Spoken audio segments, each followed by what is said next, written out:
Il y a une promesse que le Seigneur nous a faite quand il quittait la terre. C'est dans Jean chapitre 14.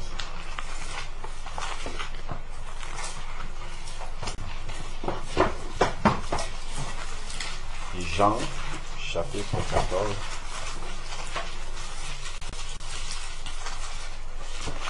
Jean chapitre 14.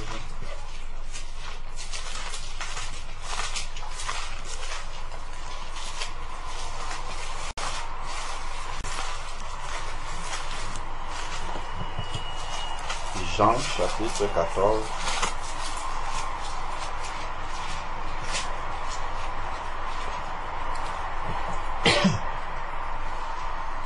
À partir du verset 1.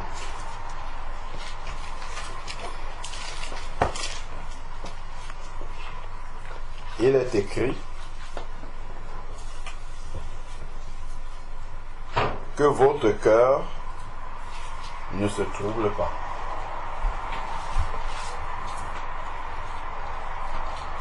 Que votre cœur ne se trouble pas.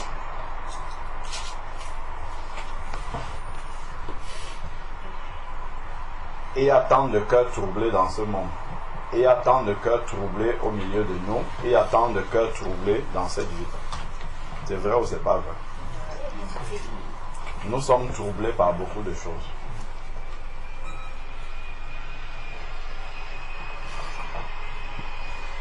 Dès que nos yeux voient arriver quelque chose qui est inhabituel ou dont nous n'avons pas la solution, immédiatement le cœur est troublé.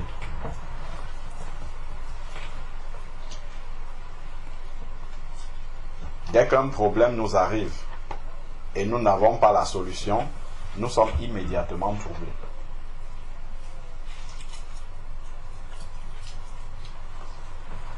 Nous perdons la paix. On a parlé de la paix dimanche dernier. Comment avoir la paix de Jésus? Mais encore faudrait-il garder la paix de Jésus. Et le Seigneur dit ici que vos cœurs ne se troublent pas.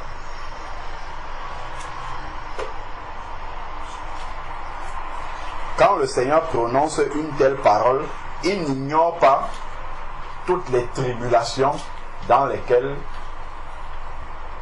les disciples que nous sommes peuvent passer. Regardons dans Actes chapitre 14, si je ne me trompe pas. Note ta question, tu vas pouvoir la poser après.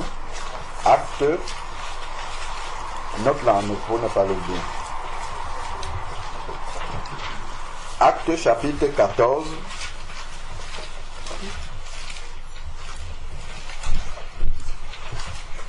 Prenons le verset 10.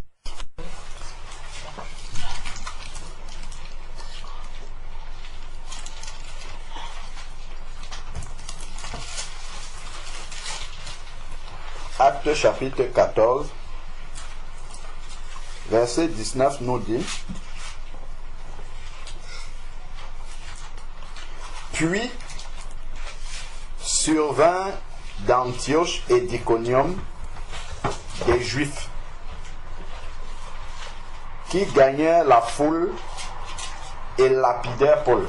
Donc Paul, l'apôtre du Seigneur Jésus-Christ, a été lapidé parce que des Juifs avaient monté des personnes pour les lapider. Donc, pour le lapider. Et le traînaient hors de la ville. Donc, Paul a été traîné hors de la ville, pensant qu'il était mort. Mais les disciples l'entourèrent. Il se leva et rentra dans la ville. Ici, là, il ne s'agit pas d'une persécution psychologique comme beaucoup d'entre nous pouvons subir au travers des événements. C'est une persécution physique. Forcément, elle ne se limite pas physiquement, elle touche le psychologique aussi. Donc nous déjà, c'est juste la pensée qui est atteinte. Nous sommes déjà à terre, mais lui c'était les deux. Il y a une souffrance physique, persécution physique qui arrive et forcément psychologique. Le Seigneur avait dit ici que votre cœur ne se trouble pas. Est-ce que le Seigneur ignorait que ses disciples pouvaient passer par une telle épreuve? Pas du tout. Le Seigneur lui-même qui le dit savait qu'il allait passer par la croix. Et que tous ses disciples, y compris ceux qui sont en train d'écouter ce qu'il dit là, devaient l'abandonner. Mais il a dit que votre cœur ne se trouble pas.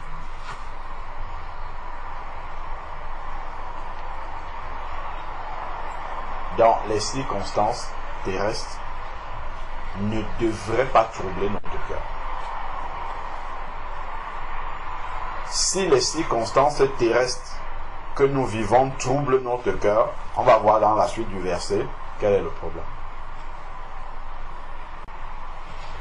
Regardons donc Paul qui connaissait la parole qu'on va lire là après.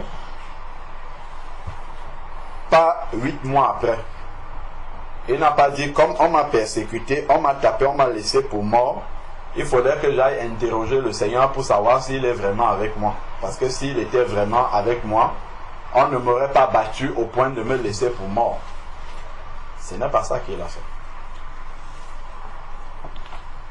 Il sait que c'est la volonté de Dieu qu'il aille annoncer la parole, donc il ne va pas revenir sur ce qui est déjà la volonté de Dieu pour demander au Seigneur, est-ce vraiment toi, comme Jean-Baptiste avait fait, qui devait venir, est-ce vraiment toi qui m'envoyais là-bas? Comment peux-tu m'avoir laissé battre autant alors que tu es le Dieu de justice, ainsi de suite? Paul n'est pas entré dans les pourquoi ceci, pourquoi cela, ainsi de suite. Il s'est appuyé sur la parole, le verset que nous venons de lire, que votre cœur ne se trouble pas. Donc, pas un an après, mais juste le lendemain. Regardons ce qu'il a fait. Il partit pour Derbe avec Barnabas. Donc, il a poursuivi son chemin comme si rien ne s'était passé juste avant. Comment peut-il faire une telle chose alors que là, il a été lapidé complètement, si ce n'est de s'appuyer sur le Seigneur et de lui remettre cette situation-là entre ses mains et abandonner cela entre les mains du Seigneur pour partir. Parce que s'il avait gardé ça avec lui, le lendemain, il serait plutôt en train de soigner ses blessures. Il serait plutôt en train de s'apitoyer sur lui-même. Il serait plutôt en train d'interroger le Seigneur ou murmurer contre le Seigneur. Il serait en train de remettre en question son appel. Il serait en train de se demander si Dieu est vraiment puissant. Il serait en train de se poser tout un tas de questions que nous nous posons souvent lorsque nous sommes devant la difficulté. Mais il avait cette parole que nous avons lue dans Jean 14, verset 1. Son cœur ne s'est pas troublé parce que il connaît celui qui a dit cette parole. Si nous ne connaissons pas celui qui a dit cette parole-là, le cœur sera troublé. Nous confessons souvent, je sais en qui j'ai cru, mais ce n'est pas vrai. Nous ne savons pas en qui nous avons cru. La preuve en est que nous paniquons devant les situations.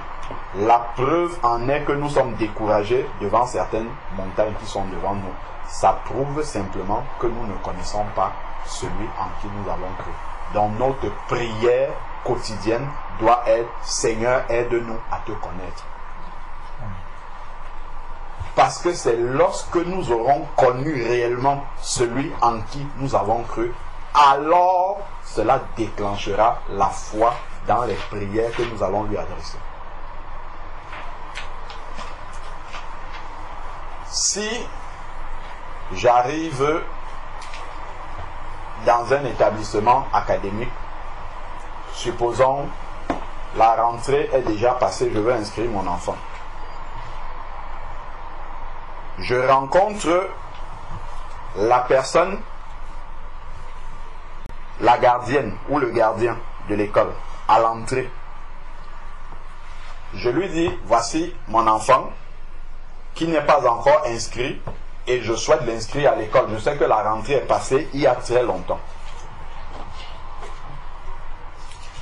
Si la gardienne à l'entrée ou le gardien me dit, oui, c'est bon, on le prend, est-ce que vous allez attacher la foi à cette parole? Pourquoi? Parce que vous connaissez le gardien et vous savez que ce n'est pas dans ses capacités d'accepter cela. Par contre, si vous rencontrez le directeur ou la directrice et qu'elle vous dise il n'y a pas de problème, c'est dans quelle classe qu'il doit aller, en 4e, en 3e, au CM2, allons-y, je le mets en classe, vous allez croire sans même vous poser une question. Parce que vous connaissez la directrice, vous savez que c'est la directrice et vous savez les pouvoirs qu'elle a derrière. Donc il y aura une certitude absolue dans notre cœur. Le problème souvent, c'est que nous venons adresser des prières au Seigneur pour lui demander, par exemple, d'inscrire l'enfant, mais nous pensons que c'est le gardien à l'entrée. C'est ça qui est le problème.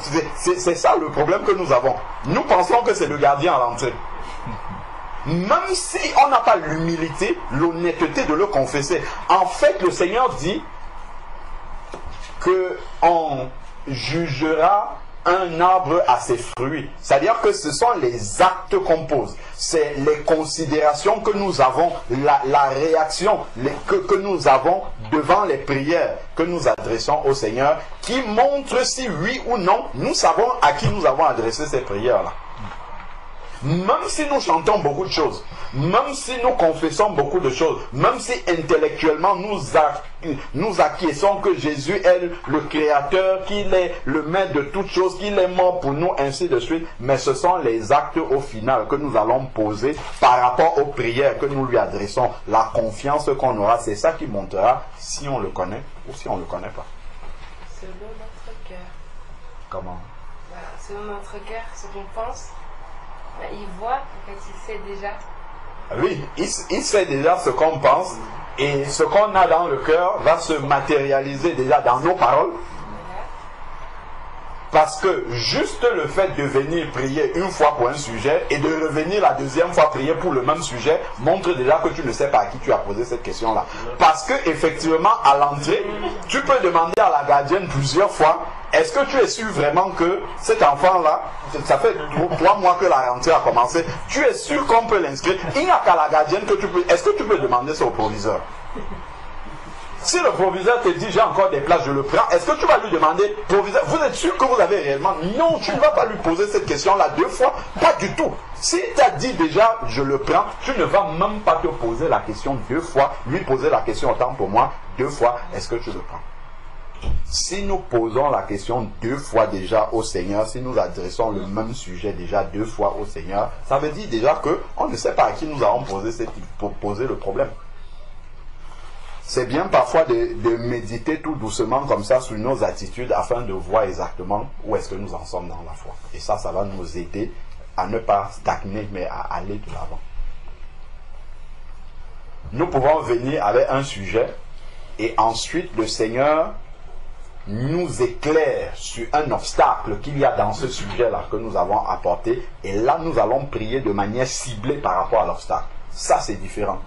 Ce n'est pas revenir avec le même sujet comme s'il n'avait pas entendu.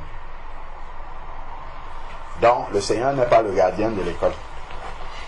Poursuivons, nous sommes en train de lire, nous voyons Paul qui était un être de chair comme nous, qui a lu la même parole que nous ici, là, que votre cœur ne se trouble pas, et comment lui il a agi dans une circonstance où il était justifié humainement que son cœur soit troublé. Il y avait vraiment beaucoup de questions à pouvoir se poser ici là par rapport à savoir si c'est vraiment la volonté de Dieu qu'il soit là-bas, si c'est vraiment, si le Seigneur est vraiment avec lui. Il y a tellement de questions qu'il aurait pu se poser, mais le lendemain il partit pour Derbe, pas pour l'hôpital. Il n'est pas parti pour l'hôpital le lendemain, il partit pour Derbe avec Barnabas après avoir évangélisé. Qu'est-ce qu'il faisait pour qu'on le roue de coups comme ça et qu'on le lapide? C'est qu'il évangélisait. Et le lendemain, il va dans une autre ville et il continue. Ça ne l'a pas arrêté. Si tu es en train de te soumettre à ton mari et qu'il t'humilie, continue le chemin. Ne t'arrête pas comme Paul. Si tu es en train d'accorder ton pardon à quelqu'un et qu'il réagit mal, ne t'arrête pas. Poursuis le chemin. Si tu es en train de faire du bien et qu'on te rend par le mal, poursuis le chemin. Il faut faire ce que le Seigneur dit jusqu'au bout, sans attendre ce que l'autre fait en face. Sans te laisser arrêter par quoi que ce soit. Si tu t'arrêtes en chemin, cela montre que ton cœur est troublé. On va lire pourquoi ton cœur est troublé. Donc Paul ne s'est pas arrêté parce qu'il y avait un obstacle, il a été roué de coups, il a été laissé pour mort, ainsi de suite. Il a continué ce qu'il était en train de faire parce que c'est la volonté de Dieu. C'est déjà écrit dans la parole de Dieu. Allez, faites de toutes les nations des disciples, baptisez-les. Il ne va pas revenir demander au Seigneur, veux-tu vraiment que nous allions évangéliser? Non, c'est déjà écrit. Il ne va pas revenir poser la question alors que cette question-là, elle est déjà écrite.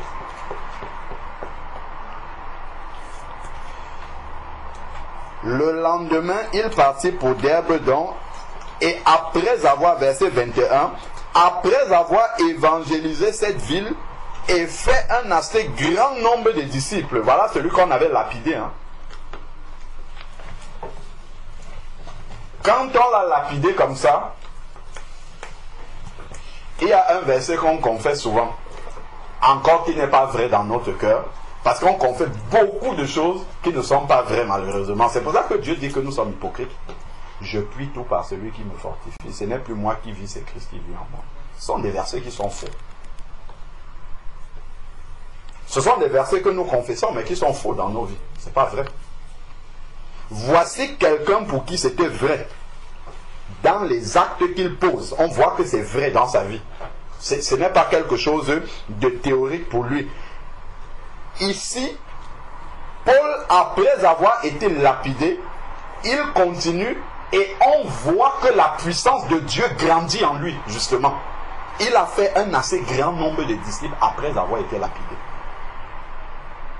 Le nombre de disciples qu'il a fait était grand parce que Dieu a vu son sacrifice, Dieu a vu son renoncement et les résultats du travail qu'il faisait pour Dieu, il y avait l'approbation du Seigneur dessus. Regardons comment Jésus, comme on voit dans Philippiens, n'a pas regardé comme une proie à arracher d'être égal avec Dieu. Il est descendu, il s'est soumis jusqu'à la mort de la croix. C'est alors que Dieu lui a donné le nom au-dessus de tout nom. Le nom devant lequel tout genou fléchit et toute langue confesse qu'il est Seigneur. C'est après la croix qu'il a eu ça, pas avant. C'est après avoir réussi l'examen de la croix qu'il a eu cette élévation. Voilà, Paul aussi ici a des résultats, de grands résultats, parce qu'il a accepté la croix comme Jésus-Christ jusqu'au bout, sans renoncer, sans s'arrêter, mais en persévérant dans la croix. Là, il a fait un grand nombre de disciples. S'il s'était arrêté pour aller poser la question au Seigneur, si le Seigneur est avec lui, il serait enthousiaste. Ce n'est pas comme ça qu'il aurait réagi. Mais en persévérant, les résultats lui montrent que le Seigneur est avec lui. Mais c'est en persévérant. Il peut y avoir deux manières. Si tu vas demander, Seigneur, est-ce que tu es avec moi? Il y a des temps où il faut poser cette question au Seigneur. Ce n'est pas de ça qu'on parle. Mais c'est devant une situation où le Seigneur a déjà dit que c'est par la souffrance, c'est par là que tu dois passer. Mais tu vas encore demander au Seigneur, est-ce vraiment par la souffrance que je dois? Mais oui, tu dois passer par la croix. Donc, l'apôtre Paul ici, en voyant les résultats qu'il a là, c'est une réponse claire que le Seigneur est vraiment avec lui, parce qu'il ne peut pas faire un grand nombre de disciples si la main du Seigneur n'est pas avec lui. Donc, voici une réponse du Seigneur sans qu'il n'ait posé la question. C'est important, sans qu'il n'ait murmuré, sans qu'il n'ait demandé au Seigneur, Seigneur, encourage-moi un peu, parce que c'est très difficile. Le Seigneur lui-même sait qu'il a besoin d'encouragement. Et lui apporte cet encouragement. Donc souvent, dans les épreuves, dans la souffrance, dans la croix, au travers de laquelle nous passons, nous avons souvent besoin que Seigneur viens, encourage-moi, monte. Le Seigneur sait qu'on a besoin de ça. Parfois, on a besoin de se concentrer sur la croix et lui demander, Seigneur, qu'est-ce que tu attends? Quel chemin tu attends que je prenne? Quelle décision, quelle position je dois avoir? Qu'est-ce que tu veux m'enseigner au travers de ça? C'est ça les questions qui doivent monter au Seigneur et non l'obstacle qui est là. Et le Seigneur sait comment nous encourager. Je me rappelle une fois, il y a un certain temps, j'étais en évangélisation dans la ville de Chenevière-sur-Marne. Il pleuvait même ce samedi-là. J'étais en train d'évangéliser. J'ai approché une femme. Elle a commencé à m'insulter. Elle m'insultait devant tout le monde comme ça. Elle partait. Et il y avait vraiment, comment dire, un sentiment de... Enfin, le mépris. C'est la chair en prend un coup. Pourquoi elle m'insulte comme ça et tout? Et il pleuvait sur moi en plus. Et après, j'entends comme quelqu'un m'appelle derrière et je me retourne. Je vois une sœur. Je vois une femme. Parce que je ne savais pas que c'était une sœur, une femme. C'est une femme qui m'insultait et derrière moi, il y avait une femme qui m'interpelle. Et quand je me retourne, elle me dit, vous faites le travail du maître. C'est la phrase qu'elle a prononcée. Donc vous faites le travail du maître. J'ai compris que ça c'est un enfant de Dieu. Et qu'elle parlait directement de la part du Seigneur. Ne t'arrête pas, parce qu'on t'a humilié comme ça, continue le travail. Parfois, on n'a pas besoin de poser une question au Seigneur. Le Seigneur intervient. Il sait ce qu'il faut faire, à quel moment. Il sait au moment où on commence à perdre pied, il va venir mettre un baume d'encouragement pour nous permettre de continuer le chemin. Le Seigneur sait ce qu'il a à faire. On n'a pas à lui montrer ce qu'il a à faire, ni lui demander ce qu'il doit faire. Il sait ce qu'il faut faire. Donc nous demeurons sur le chemin que le Seigneur nous a tracé, le chemin de la croix. Alors, le monde derrière moi, la croix devant moi, c'est ce qu'on a chanté tout à l'heure. Donc, il retournait à Lystre et à Iconium et à Antioche. Ça, c'est celui qu'on a lapidé bien. Maintenant, verset 22, il affermissait l'âme des disciples, les exhortait à demeurer dans la foi. Donc sa prédication là a une puissance, une autorité, parce qu'il lui-même est dans la foi. Donc si nous voulons parler du Seigneur aux gens, amener les âmes à Christ, il faudrait que nous-mêmes nous vivions Christ.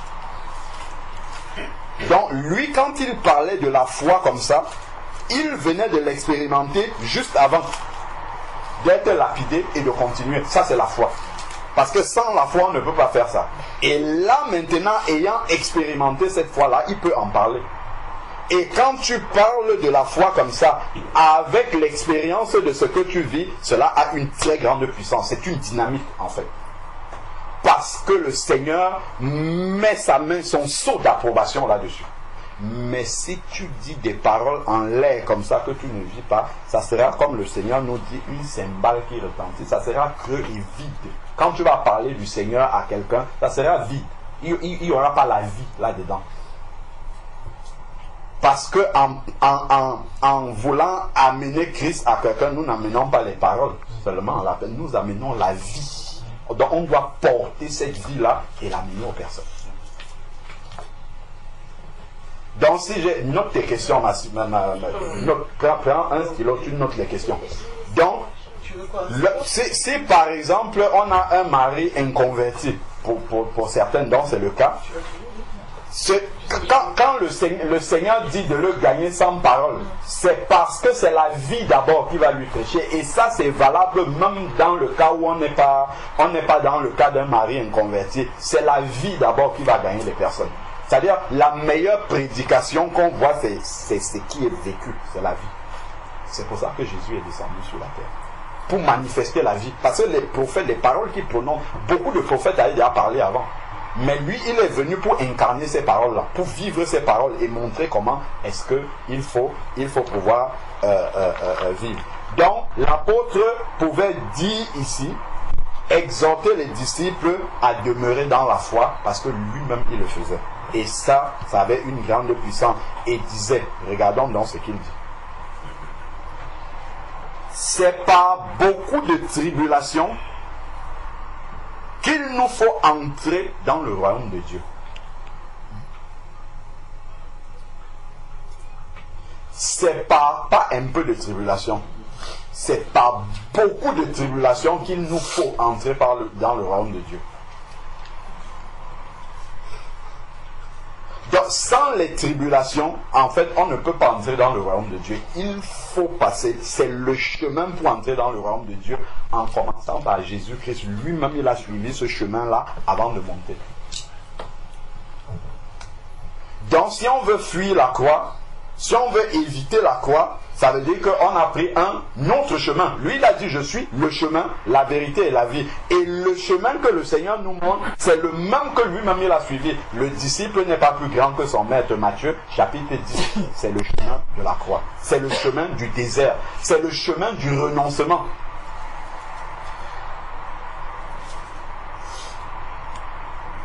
Donc, ça là, c'est déjà une vérité, comme il peut nous dire aussi dans Matthieu 16, 24, que celui qui veut me suivre renonce d'abord à lui-même, se charge de sa croix chaque jour et me suit. Il a posé les conditions pour le suivre. Le problème souvent, c'est que nous avançons sans respecter les conditions là préalables. Parce que Jésus, il ne ment pas. Il donne les conditions claires avant. Afin que lorsque nous allons commencer à marcher avec lui et que nous allons voir les obstacles, que nous n'en soyons pas surpris. Il ne nous prend pas au piège. Il nous dit d'avance. C'est pour ça qu'il va dire par exemple que celui qui veut bâtir une maison s'asseye d'abord et calcule la dépense pour voir s'il aura de quoi construire la maison jusqu'au bout. Donc il ne nous surprend pas en chemin en disant, quand on va te dire non, il faut que tu te soumettes, non, il faut que tu obéisses, non, il faut que tu renonces à toi-même, voilà, on t'a fait une injustice, il faut que tu acceptes d'être injustement traité. Tu dis, là alors c'est trop difficile d'être chrétien. Non, ça dès le début le Seigneur le dit pour qu'on ne soit pas surpris. Ça entre dans renonce. On peut lire ça en Matthieu chapitre 16 verset 24. C'est comment suivre Jésus. Matthieu 16, 24. Alors Jésus dit à ses disciples, les disciples qui avaient déjà commencé à marcher avec Jésus-Christ,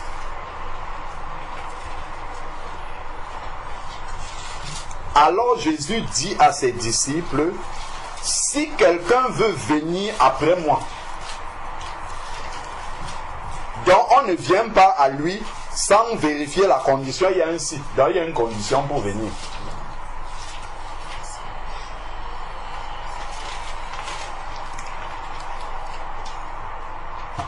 Si quelqu'un veut venir après moi, qu'il renonce à lui-même.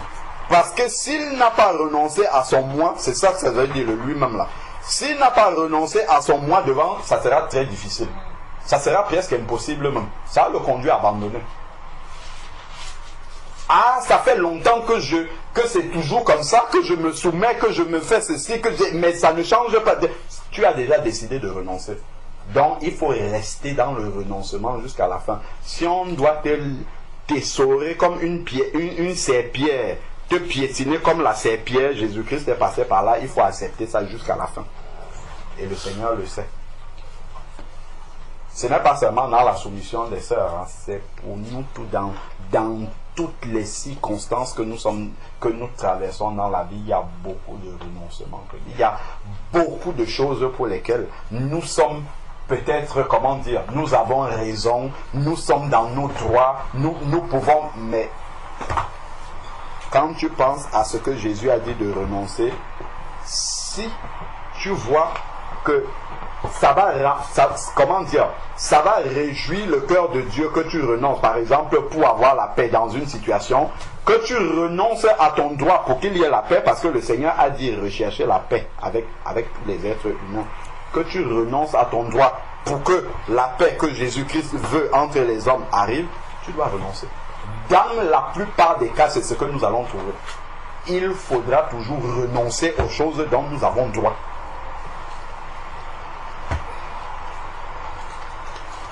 Il faudra toujours renoncer à revendiquer notre droit, Et le Seigneur sait. Il a dit que c'est lui qui fait justice. C'est un Dieu de justice. Il viendra un moment où le Seigneur va rétablir la justice. On n'a pas à se faire justice. Nous-mêmes, c'est écrit dans Romains 12, ne vous vengez pas vous-même, mais laissez agir la colère. Donc, Dieu est un Dieu de justice. Il n'est pas injuste. Il viendra un moment où le Seigneur va établir cette justice-là. Donc, il faut faire ce que nous on a à faire et laisser le Seigneur faire ce que lui doit faire. Donc, renoncer à lui-même. Nous sommes dans Matthieu 16, verset 24. C'était juste une parenthèse parce que j'ai cité ce verset-là plusieurs fois. Qu'il se charge de sa croix. Donc, on ne peut porter la croix que lorsqu'on a renoncé à soi-même. Si tu tentes de porter la croix alors que tu n'as pas renoncé à toi, ça va t'écraser directement. Tu seras surpris du poids de la croix. Mais si d'avance tu as déjà renoncé à toi, la croix sera légère. Parce que ça ne va pas te surprendre. Une fois que tu as renoncé, tu sais que de toute manière, l'objet que je vais prendre là, ça va peser.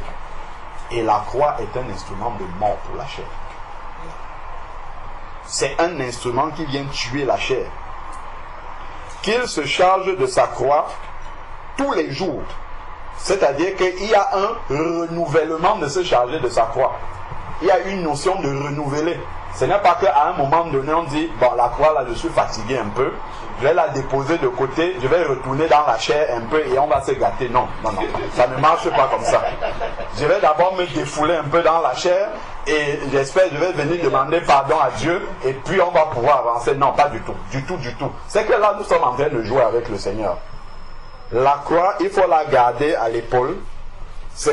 Dans le texte original, quand il dit se charger de sa croix, c'est chaque jour. Il y a une notion de renouvellement, justement, de la croix. Pour Makeda, lorsque tu es avec des copines qui vont aller faire quelque chose, tu dis non, moi je ne fais pas ça parce que je suis un enfant de Dieu. Et qu'ils me suivent. Donc, il a renoncé, il s'est chargé de sa croix, et là maintenant il peut suivre le Seigneur. Parce qu'il est là, il est sur le chemin de Jésus. Il n'est pas sur un chemin que lui-même il s'est fabriqué. Si on enlève un, parmi la liste qui est là, si tu enlèves un élément, ça devient un autre chemin. C'est un chemin qui est à côté de celui de Jésus-Christ. Si tu es un enfant de Dieu et que tu ne souffres pas dans ta chair, c'est que tu n'es pas sur le bon chemin. Tu dois avoir beaucoup de souffrances dans ta chair. Beaucoup de choses qui sont injustes que tu acceptes parce que tu es un enfant de Dieu. Et ça montre vraiment qu'il y a le sceau du Seigneur dans ta vie. Si tu n'acceptes que ce qui est juste pour toi, d'ailleurs il le dit dans Matthieu 5, les pharisiens n'en font-ils pas de même? Si tu dis salut seulement à celui qui te dit salut, qu'est-ce que tu fais d'extraordinaire? Mais si tes ennemis, tu bénis tes ennemis, tu pries pour ceux qui te persécutent, ainsi de suite, là tu seras appelé enfant de ton Père qui est dans les cieux. Parce que là tu fais quelque chose de différent. Là, tu montres vraiment que tu es un enfant de lumière. Un enfant qui ne porte pas la colère en lui. Parce que ce sont les enfants de colère qui gardent la colère en eux et qui le manifestent aux êtres humains. Mais un enfant du royaume est un enfant de paix. Parce que le Seigneur est un Dieu de paix. Donc l'enfant du royaume va toujours tout faire pour être en paix avec les gens. Donc si je ne suis pas en paix avec quelqu'un, c'est que c'est lui qui a refusé la paix. Ça doit toujours être comme ça.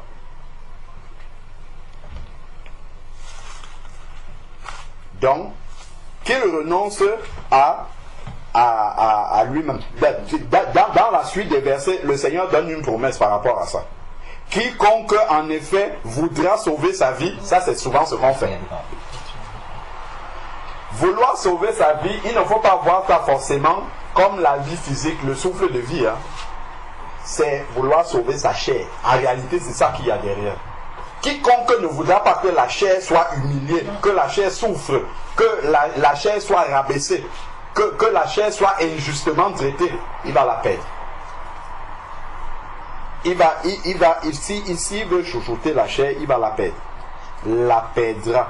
Mais quiconque perdra sa vie, donc acceptera de souffrir par motif de conscience pour le Seigneur. C'est ça.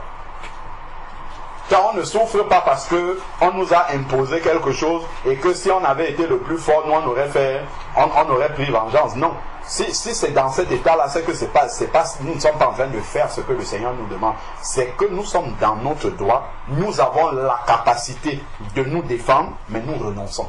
Comme Jésus a fait lorsque les soldats sont arrivés pour l'arrêter et que Pierre a tranché l'oreille du soldat qui était là.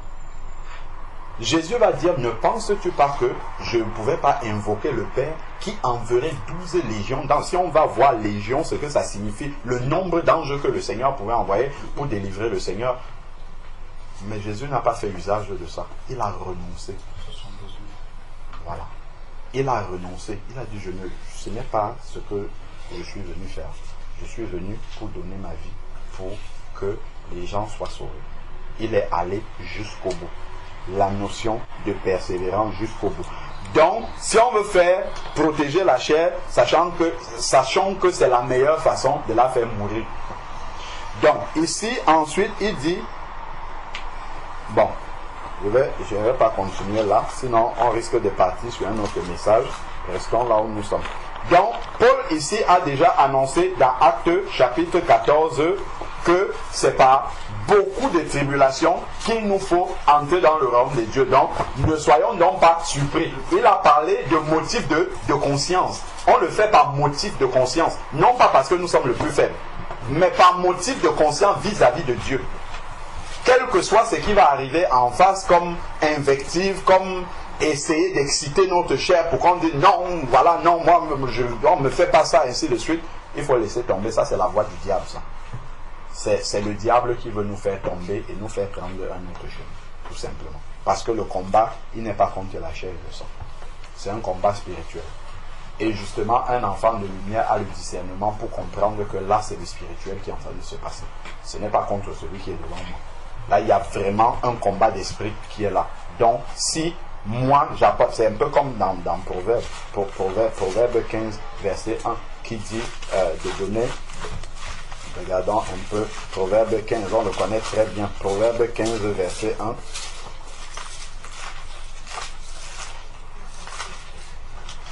1. Une réponse douce calme la fureur, mais une parole blessante excite la colère. Imagine-toi que quelqu'un vient avec une bassine d'eau chaude. Si tu viens avec de l'eau bouillante, tu mets dedans, ça va bouillir directement. Alors que s'il vient avec l'eau chaude, toi tu prends les glaçons, tu mets terminé, ça s'arrête directement, ça va être tiède. C'est ça. Donc, si on veut apaiser, il faut venir avec la sagesse de Dieu, il faut venir avec la croix pour désarmer l'ennemi en face. Parce que quand l'ennemi vient avec l'épée, il s'attend à ce que tu prennes l'épée et que vous commencez à lutter. Non. Il vient avec l'épée, tu dis c'est où que tu veux taper. C'est ça qu'il faut faire. C'est quelle partie que tu choisis. Et là, l'ennemi lui-même, il dit donc tu ne vas pas réagir. Donc tu...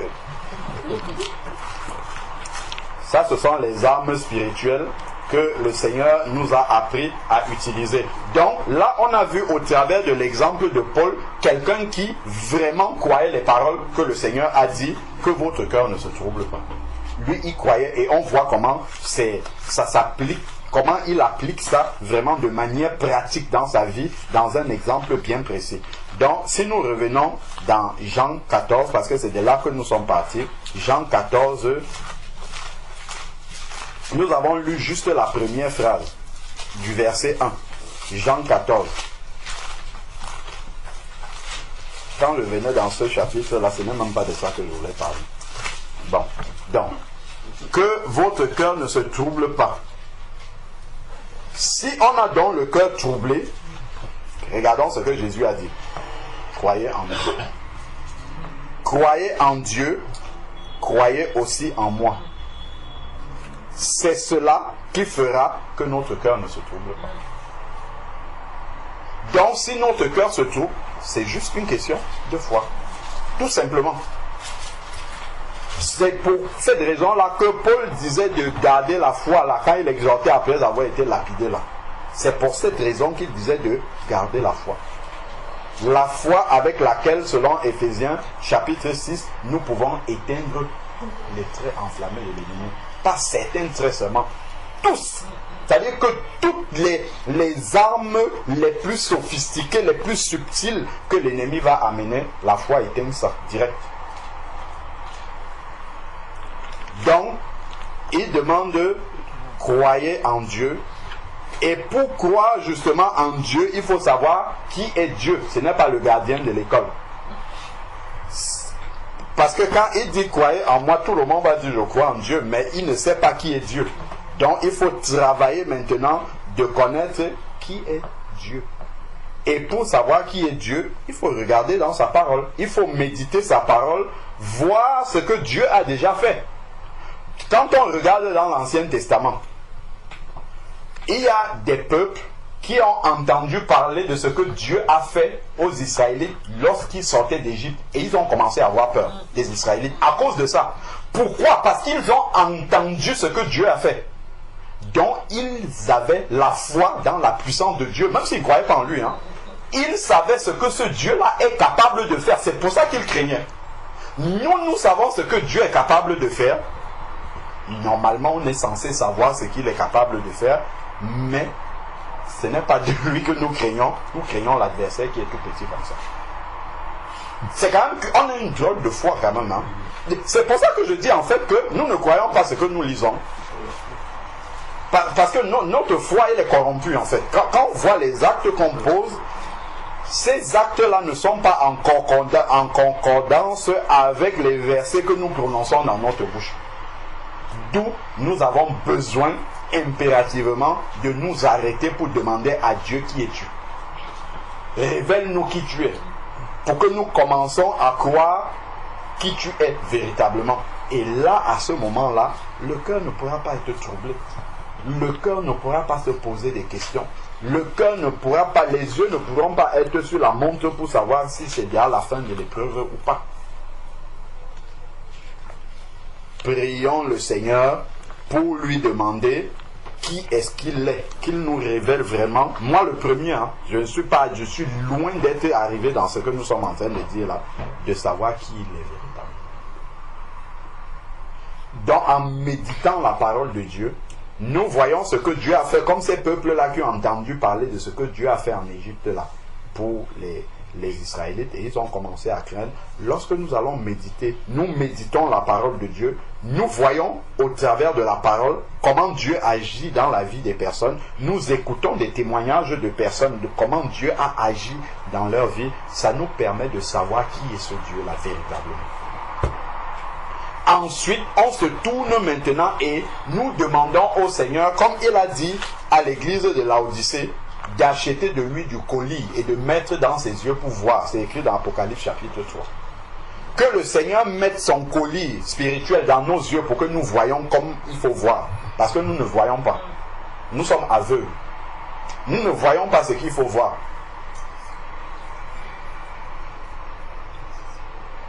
Nous ne regardons même pas déjà dans la direction où il faut regarder. C'est déjà ça le problème.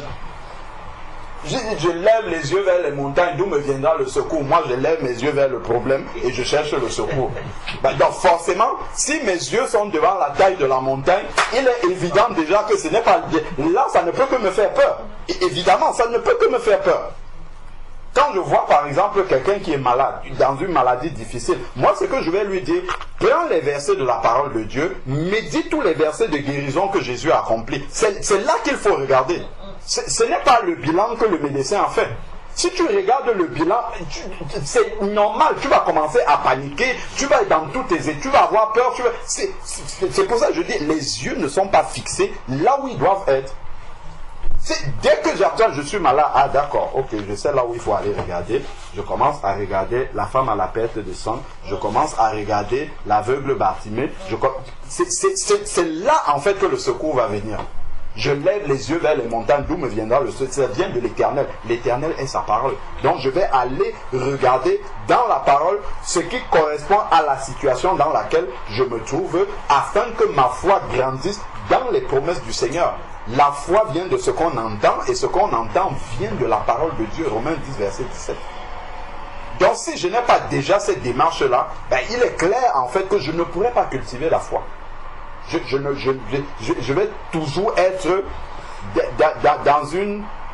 dans une situation, je vais toujours être boiteux d'un pied. De temps en temps, je viens voir le Seigneur, ou bien je vois le Seigneur, mais je continue à régler le problème comme si je n'avais pas vu le Seigneur, et ainsi de suite. Pourtant, normalement, quand je viens au Seigneur avec une situation, après avoir quitté le Seigneur, je dois immédiatement entrer dans le repos par rapport à ce problème-là. Je dois immédiatement être déchargé de la situation dès que je quitte la présence de Dieu. Dès que j'ai présenté le problème au Seigneur, immédiatement je dois recevoir. Si vraiment j'ai cette foi-là que j'ai déposé le problème entre les mains du Seigneur, en même temps en déposant le problème entre les mains du Seigneur, je reçois immédiatement la paix et le repos de Dieu. Et c'est terminé. Je ne peux plus avoir de l'inquiétude par rapport à ça. Le fait d'avoir déposé, ce qui troublait mon cœur. En fait, ce trouble-là, il sort par le problème que j'ai déposé au Seigneur et en retour, c'est la paix qui entre dans mon cœur. Et là, je suis dans le verset que nous sommes en train de lire. Sauf qu'on le sait, mais on n'applique pas. Il n'y a rien de nouveau. Ce que je suis en train de dire, il n'y a rien de nouveau dessus. C'est juste que de temps en temps, il faut s'arrêter, examiner la manière dont on marche et se demander pourquoi on a tant de problèmes. Pourquoi on a tant de difficultés sur des choses simples de la vie. Si déjà les choses du royaume qui sont les plus difficiles, le Seigneur nous les donne. Éphésiens chapitre 1 verset 3. Vous êtes bénis de toutes les bénédictions spirituelles dans les lieux célestes en Christ. Le reste sur la terre, ici, là, ce n'est rien pour le Seigneur de nous donner ça. Le ciel et la terre lui appartiennent. S'il faut donner, si quelque chose est utile dans notre marche, le Seigneur va donner. Il va apporter la solution. Ce n'est pas un problème ça. Mais là, nous allons nous tourmenter pour chercher des solutions. Alors qu'il dit, recherchez premièrement le royaume des cieux et sa justice, et toutes les autres choses vous seront données par-dessus la recherche du royaume des cieux. Et rechercher le royaume des cieux, c'est rechercher à faire la volonté du Seigneur.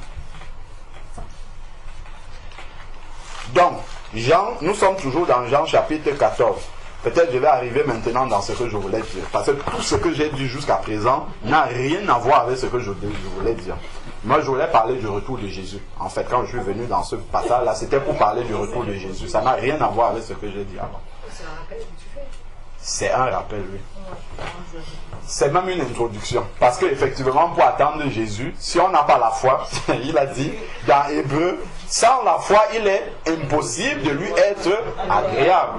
Et il a dit aussi dans Luc chapitre 18, verset 8, quand je reviendrai, trouverai encore là. Gloire au Seigneur, que ça sorte de notre propre bouche. Donc, le Seigneur nous dit donc que notre cœur ne se trouble pas. Croyez en Dieu, croyez aussi en moi. Lorsque je crois maintenant en Dieu, que je crois en Jésus-Christ, là maintenant je peux mettre ma foi dans ce qui suit. C'est curieux que nous n'avons pas déjà la foi dans les choses simples. Il peut, je sais pas, il peut guérir un rhume, il peut, je sais pas moi, débloquer un dossier bloqué quelque part, il peut, si nous n'avons pas déjà la foi dans cette petite chose-là, débloquer un conflit avec quelqu'un ou quelque chose comme ça, si nous n'avons pas suffisamment de foi dans des petites choses comme ça, comment aurons-nous la foi que le ciel va s'ouvrir comme ça et Jésus-Christ va descendre? C'est quand même curieux, hein? On a la foi dans des choses tellement difficiles à croire, mais ce qui est petit, on n'arrive pas à croire. Parce que, je me rappelle, j'avais dit ça un jour à un collègue qui n'est pas converti, qu'un jour, est-ce que tu sais que les chrétiens vont disparaître? Il m'écoute.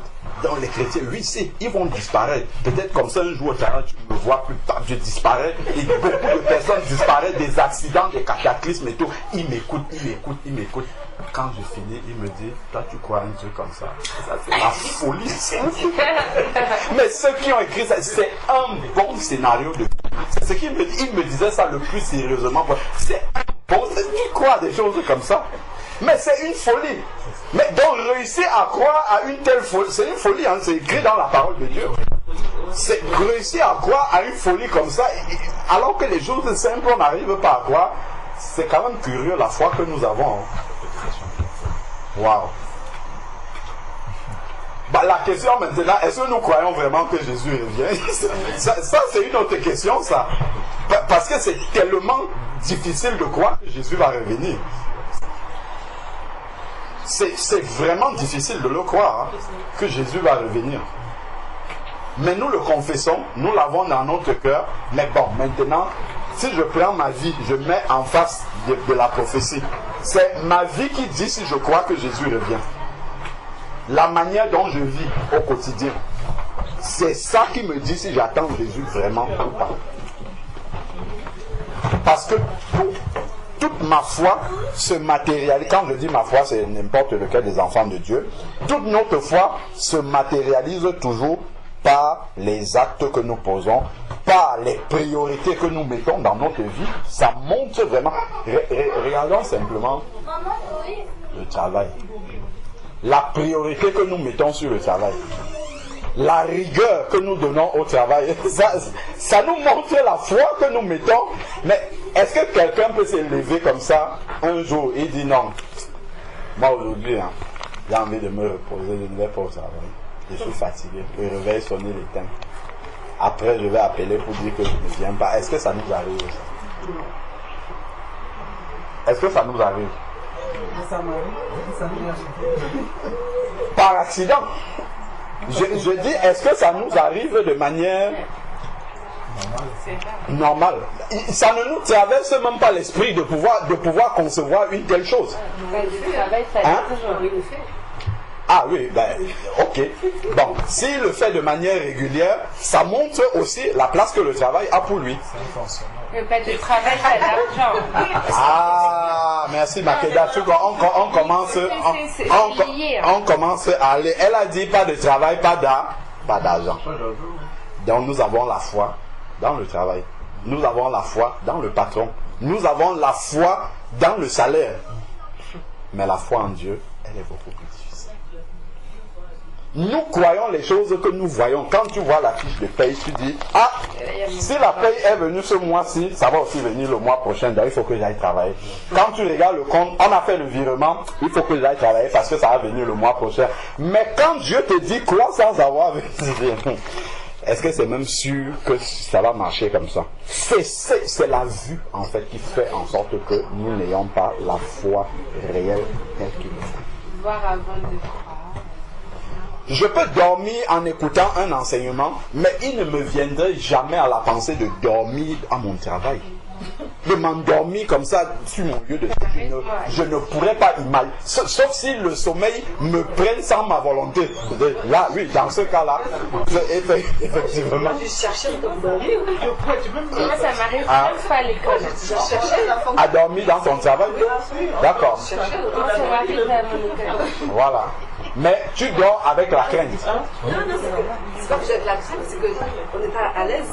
Oui. Il n'y a pas de lit, il n'y a pas de...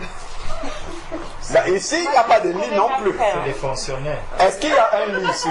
Moi, je crois que dans la plupart d'endroits où on partage la parole de Dieu, il n'y a pas de lit non plus. Hein? Mais on arrive à dormir quand même. C'est incroyable.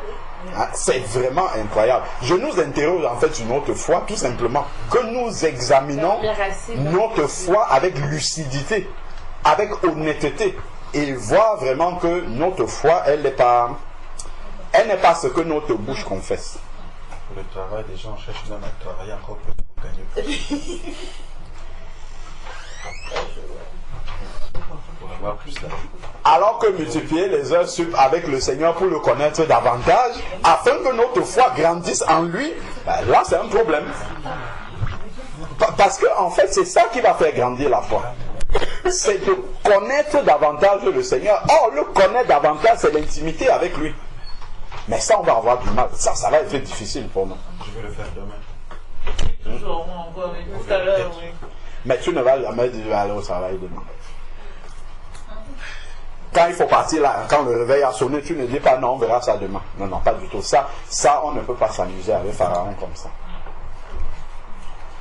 C'est comme moi, c'est pas que je ne voulais pas, mais après il faut justifier ça. Pourquoi tu n'étais pas là?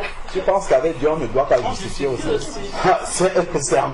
C'est juste parce qu'avec le Seigneur c'est spirituel. Hein? C'est encore plus difficile de pouvoir justifier avec le Seigneur. J'arrive pas à me dire que je n'ai pas travaillé. Si je sais pas vraiment empêché quoi. Comment? Il faut vraiment que je sois empêché pour ne pas aller travailler. Tout à fait. C'est comme pour prier, il faut vraiment que tu sois empêché. Cas de force majeure pour que tu ne pries pas et que tu ne médites pas. ça doit être la même rigueur. Ça doit être une rigueur supérieure. Non? Ça doit être une rigueur supérieure. Et ça montre en fait où est notre foi. C'est aussi simple que ça. Quand on s'interroge sur ces petites choses-là, ça montre vraiment là où notre foi est réellement accrochée. Là où nous avons le plus confiance, en fait. Même si notre bouche confesse que nous avons confiance à Dieu, mais dans la pratique, les actes que nous posons, ce à quoi nous accordons de la rigueur et de la considération, montrent là où est notre foi, véritablement. Et nous voyons que le travail, il y a plus de respect, en fait, pour le travail, pour la rigueur qu'il faut dans le travail. Je ne dis pas qu'il faut mal le faire. Hein. Le Seigneur nous demande de bien faire comme pour lui. Ce n'est pas ça qu'on dit. Mais juste la peur, par exemple. On respecte mieux plus le contrat physique que le contrat spirituel. La peur que je vais avoir lorsque je viens en retard au boulot, par rapport à quand je viens en retard ici à la communion fraternelle, c'est pas pareil. Il n'y a pas de commune mesure. Et ça montre que je ne connais pas Dieu. Je ne sais pas, c'est comme une forme partagée. Je disais, si là où on devait se réunir, là, si le Seigneur commençait à se présenter comme il se présente dans Exode 20, là, sur la montagne fumante avec les tonnerres et tout ça, là, ça changerait complètement. Là, ça serait des choses visibles. On serait vraiment dans le tremblement et dans la rigueur par rapport à ça. Donc, prions vraiment pour que le Seigneur nous révèle pour que notre foi en lui grandisse. Tout simplement, c'est juste un aveu d'incrédulité. Apprendre déjà à connaître Dieu et donc, en même temps, quand on le connaît, la foi grandit. Quand nous connaissons le pouvoir, c'est ce qu'on a vu avec le directeur, quand tu connais l'autorité et le pouvoir de quelqu'un, tu ne doutes pas quand tu lui fais une requête. Et le respect même que tu lui dois, ce respect-là coule dessous. Il coule naturellement dessous. Donc, vraiment, que le Seigneur, je ne vais pas partager sur le retour du Seigneur. Pourtant, c'est ça que je voulais partager, mais je vais m'arrêter là. Que nous, c'est déjà un gros sujet comme ça. Le sujet de la foi, parce qu'on va aller parler du retour du Seigneur. Si on n'a pas la foi simple déjà, ça là, on va faire la théorie, beaucoup de théories là, alors que les choses simples déjà, nous ne sommes pas déjà exercés à ça. Je voulais rajouter quelque chose à la fin. Pourquoi tout cela nous arrive? Pourquoi on n'a pas totalement, on n'a pas l'assurance? C'est écrit, hein. J'ai donné la réponse de Jésus, elle est juste en dessous. Il a dit croyez en Dieu et croyez en moi. C'est parce qu'on ne croit pas, tout simplement. C'est pour ça qu'on est dans le trou. Et donc pour croire maintenant, il faut connaître en qui mettre cette foi-là. Parce que si on ne le connaît pas, on va considérer que c'est le gardien, alors qu'en réalité c'est le chef même du directeur.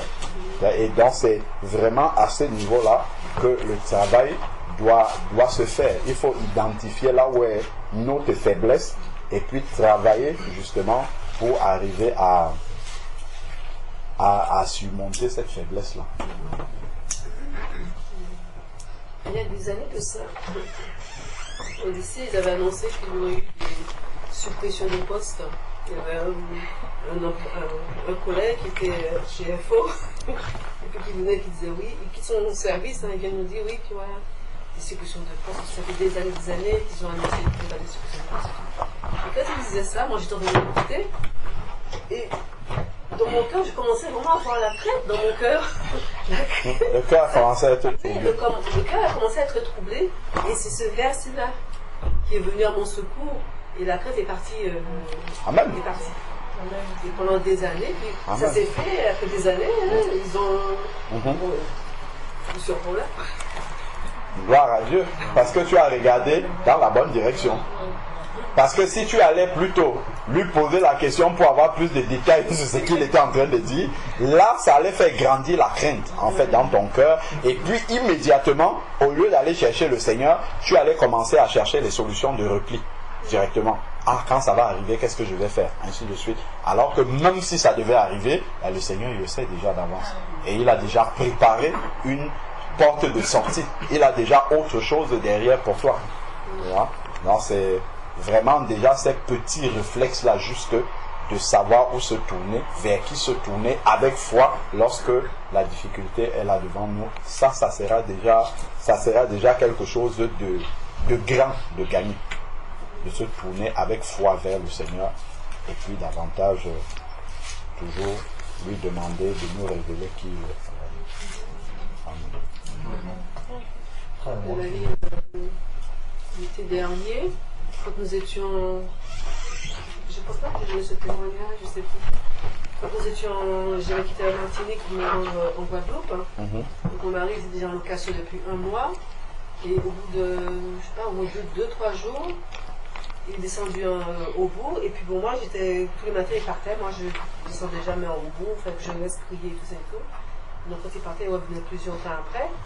Et ce matin-là, j'étais restée en train de prier, en train de chanter, tout ça et tout. Et puis lui, il est revenu. Il m'a dit, oui, Madame Borte a dit qu'il faut qu'on quitte le logement, il faut qu'on quitte la location, parce qu'il y avait quelque chose, je ne sais pas qu'est-ce qui s'est passé. Soit vraiment, elle a vraiment, non, moi je pense sincèrement qu'elle, comme elle connaissait les personnes-là, elle a voulu jouer avec nous. Alors que nous, chaque année, chaque fois qu'on y va, on loue chez elle. Mais là, cette année, comme c'était des gens vraiment qu'elle connaissait, depuis de longue date, donc elle voulait les privilégier. Donc elle a voulu nous faire partir pour les mettre à notre place. Et mon mari, il est venu, il était troublé, il a perdu sa paix, il n'a même pas mangé, il était vraiment accablé. Il est venu me trouver ça, et moi je suis restée en paix. Alors, on est en vacances, non? On se met quelque part où aller. Je ne me suis pas du tout souciée de son problème. Je dis, bon, on trouvera bien un logement. Bon, lui, il a fait des démarches et tout ça et tout, et puis il a trouvé son. On est allé visiter notre location et tout. Et puis, on avait déjà vu la location, on avait même déjà réglé, parce qu'elle nous a dit qu'il fallait qu'on quitte le mercredi ou le vendredi, il fallait qu'on quitte. On a réglé chez notre personne et tout. Et le soir que nous étions là, chez ma belle-sœur et tout, elle vient, la dame là, nous disant oui, tout ça et tout. Elle était vraiment gênée. Elle vient avec cette personne, elle était gênée, parce qu'elle voulait nous faire partir. Et la dame lui disait, mais non, c'est pas normal qu'elle nous fasse partir alors que nous étions déjà là et tout. Donc, nous avons déjà trouvé une location, donc on a déjà payé même. Donc, nous allons partir et tout ça. Mais elle était vraiment accablée. Et moi, je reste là en retrait et tout. Elle parle, tout ça et tout. Et puis après, elle laisse, je dis, bon, ben, nous allons venir dans vendredi prochain, on va venir pour régler. Et elle a dit, non, vous ne réglez rien, vous ne réglez rien. Moi, je suis là et tout. Je dis, bon, qu'est-ce qu'elle a insisté? Elle a déjà dit qu'on n'a rien à régler. Qu'est-ce qu'elle a insisté? Et donc, du coup, elle nous a laissé toute la location du mois de juillet, les 900 € et quelques, elle nous a laissé. Elle a tout pris. On a eu le mois de juillet à on a versé 1 centime pour le mois de juillet. Ah, on a eu 1 mois gratuit. C'est juste. Je voulais, mesdames, parce que je voulais Et va intervenir après, tu vois. Oui, frère. Je voudrais bien comprendre sur le verset 22 de Actes des Apôtres 14. Acte 4. Fortifiant l'esprit des disciples, les exhortant à persévérer dans la foi et disant que c'est par beaucoup de tribulations qu'il nous faut entrer dans le royaume de Dieu. La partie qui a attiré un peu mon attention, c'est sur c'est par beaucoup de tribulations. Sur toute tribulation. Pourquoi je reviens sur tribulation? La compréhension que je voulais savoir, c'est que est-ce qu'un chrétien peut mener une vie disant qu'il a la foi sans tribulation? Il faut juste regarder le modèle. Parce que pour moi, s'il faut passer par beaucoup de tribulations, alors nous ne devons pas d'abord, première des choses, nous ne devons pas avoir peur de ce qui nous arrive, des événements. Parce que si nous disons que nous sommes chrétiens et que nous voulons avoir la foi en Jésus, c'est que nous devons d'abord nous dire que si ces tribulations arrivent, pourquoi est-ce qu'on panique? Pourtant, c'est dire que nous aurons beaucoup de tribulations. Et pourquoi une seule tribulation arrive, on est paniqué? Bonne question. Donc, pour revenir sur ce que tu disais, c'est que je comprends bien ce que tu as dit. Je suis bien d'accord avec ça. Mais il faudrait qu'on comprenne le fond. Que si on a ces tribulations-là, rien ne nous arrive dans le hasard. C'est parce que Dieu a prévu ces tribulations-là pour que notre foi, pour fortifier notre foi en fait. Donc, pour que notre foi soit vraiment fortifiée, il faut vraiment savoir que tu vas traverser beaucoup de tribulations et qu'il faut pouvoir surmonter ces tribulations-là et non de paniquer devant toutes ces tribulations. C'est ce que je voulais juste ajouter à ça. Voilà. Sœur Grâce va bientôt finir ses études, n'est-ce pas? Dans 3 ans. Mais tu es vers la fin quand même. Pour arriver là où tu es, dans ton niveau d'études là, est-ce que tu peux dire à peu près combien d'examens tu as dû passer? Les contrôles. Depuis le primaire, la maternelle même. C'est bon, non? Voilà, tout simplement. J'ai eu le même exemple dans ma tête. Voilà, gloire à Dieu. Tu as vu, pour arriver à finir les études comme ça, regarde juste le nombre d'examens que tu as dû passer depuis la maternelle jusqu'à finir tes études, même si tu t'es arrêté au bac ou n'importe quoi. Regarde juste le nombre d'examens et tu vas répondre directement à cette question-là. Quand il dit beaucoup de tribulations, c'est le nombre d'examens que tu prends depuis la maternelle jusqu'à l'université. Et puis, l'université, c'est censé partir après auprès du Seigneur.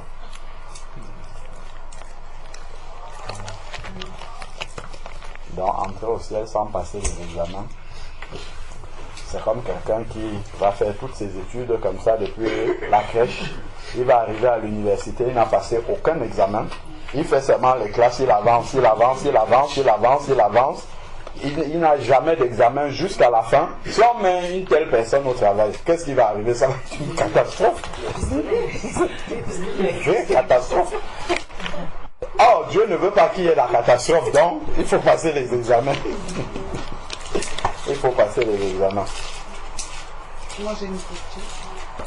C'était par rapport à.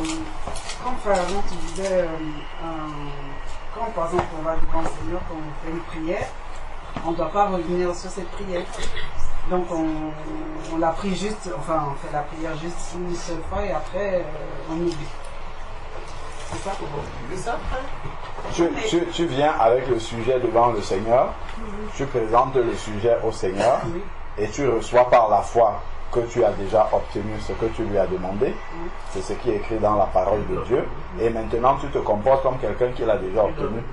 Et puis tu avances. Et un jour, ça viendra directement à la manifestation. Maintenant, sur un même sujet, tu peux l'avoir présenté au Seigneur, mais après Dieu te révèle qu'il y a un blocage par rapport à ça. Tu vois, il y a quelque chose pour lequel il faut prier. Je prends par exemple la conversion d'un mari, la conversion d'un conjoint. Dieu au fur et à mesure que tu as, il va t'ouvrir les yeux sur ce qui bloque. Et il faudra que tu pries pour casser tous ces obstacles-là, pour arriver à la manifestation de l'exaucement du Seigneur. Parce qu'il y a vraiment des blocages. Mais si c'est un sujet sur lequel il n'y a pas de blocage, ben voilà, tu le poses au Seigneur et puis tu pars par la foi, tu vois. C'est vraiment comme ça qu'il faut avancer et manifester la foi du Seigneur. Oui, mais ça. Au retour des vacances. Tous les exemples là, tous les exemples c'est autour des vacances. Ma soeur, la rentrée c'était lundi. Samedi d'abord. D'accord. Nous parlions et tout, et puis on parlait de retraite. Et donc il me parlait on parlait de retraite et j'ai dit bah alors une telle elle qui est à la retraite, comment ça se passe? Qu'est-ce qu'elle fait? Elle me dit, bon, oui, elle s'est inscrite à la piscine. Je dis, quoi, à la piscine? Parce que, bon, comme lui, il est bientôt à la montée l'année prochaine, donc je dis, tu peux continuer à travailler encore. Non, il faut aussi mettre tout ça dans ma tête. Moi, j'ai déjà décidé que c'est le mois de janvier. Dès le 31 et le 30 janvier, je m'arrête. Donc, là, rien. je me dis après, bon, faire la piscine, bon, c'est pas grand chose ça, faire la piscine, c'est quoi ça? Je dis, moi, quand je serai à la retraite, et puis il me dit, oui, d'être à la piscine, qu'est-ce que tu veux faire à la retraite? Tu vas faire quoi à la retraite? Je dis, bon, moi, à la retraite, moi, je veux bien travailler. Moi, j'ai un patron, c'est l'État est mon patron, mais j'ai Dieu aussi qui est mon patron. Donc, il va falloir aussi que je prépare ma retraite, mon éternité, quoi. Il a commencé à dire, faut surtout pas que je te vois la regarde. Rien que ça, il était déjà énervé. Je s'imaginais que de me voir un jour à la gare de distribuer des traités, moi je te coupe les deux jambes là. Il était énervé. Je dis, mais ça ma retraite, là, c'est dans 8 ans. C'est maintenant encore, j'ai encore du temps. Donc pourquoi tu t'énerves maintenant de ça? Ça m'a attristé, je me dis, ben dedans, ça veut dire que encore dans 8 ans, ils sont encore comme ça. Et alors, je me suis dit, voilà. Bon, je me suis dit, bon là, mais Seigneur, je crois que je vais prier là pour qu'il ne puisse pas me bloquer, m'empêcher d'accomplir les œuvres que je dois faire. Donc, du coup, j'ai changé ma façon de prier. Amen. Que Dieu puisse toucher son cœur, qu'il arrête de mettre bâton dans les roues. Et que dans 8 ans, il soit dans les rues avec toi. C'est encore mieux. Voilà, amen. Si j'ai dit quelque chose par rapport à ce que la sœur a posé comme question, qu'elle disait, si on se met une prière au Seigneur, on doit prier les autres. Moi, avant, je priais tout le temps pour mon époux par rapport à ses papiers, comme il n'a pas de papier ici. Et que comme à chaque fois il va quelque part pour travailler, on ne le paye pas, bon, on ne le traitait pas. Dieu, c'est un Dieu juste, au fait. Quand c'était ma prière à chaque fois, Seigneur, tu es un Dieu juste, tu vois, c'est un père de famille, comment il souffre, comment les gens le traitent par rapport aux papiers et tout. Tu as dit là où nos pieds fouleront, nous posséderons ces lieux et tout, et je ne vois pas ce qui. Je sais pas, je ne vois pas ça dans sa vie au fait. Il est dans la souffrance. Je priais à chaque fois. Une fois, j'ai relevé sur le frère Georges, par rapport au travail de mon époux également, il ne travaillait pas au moment où on était à la maison, il ne travaillait pas. Et le frère Georges, il était là et puis. Il y a un monsieur qui posait la question par rapport au papier pour travailler. Le monsieur, il a dit tel papier, telle chose. Il posait les questions, le frère Georges, il répondait à notre place. Quand le monsieur dit, il a la licence, le frère Georges dit oui. Et le papier, le frère Georges a dit oui. Il dit les titres de séjour de la France, le frère Georges a dit non, mais il peut travailler sans ça. Tout ce que le monsieur disait, le frère Georges, donc je crois que je lui avais dit, ah mon frère, je t'ai vu dans mon rêve que tu parlais par rapport au travail de Franck et tout. Après ça, il était allé postuler quelque part avec les papiers d'Italie, on l'a pris. Et le fait que j'avais vu le frère Georges en train de répondre et tout, je suis plus allée devant le Seigneur pour à chaque fois la même prière, j'ai arrêté totalement ce jour-là, je ne suis plus allée devant le Seigneur pour prier par rapport à ça. Et après ça, on l'a pris avec ses papiers d'Italie et il travaille jusque-là. Oui, parce que toi, je veux dire, tu as reçu une réponse en songe, en fait. Le frère a dit que quand tu as une réponse, tu arrêtes d'aller devant le Seigneur. Non. Vous savez que le songe, on l'a déjà expliqué, le songe c'est marcher par la vue. Hein. On n'a pas besoin d'un songe pour croire.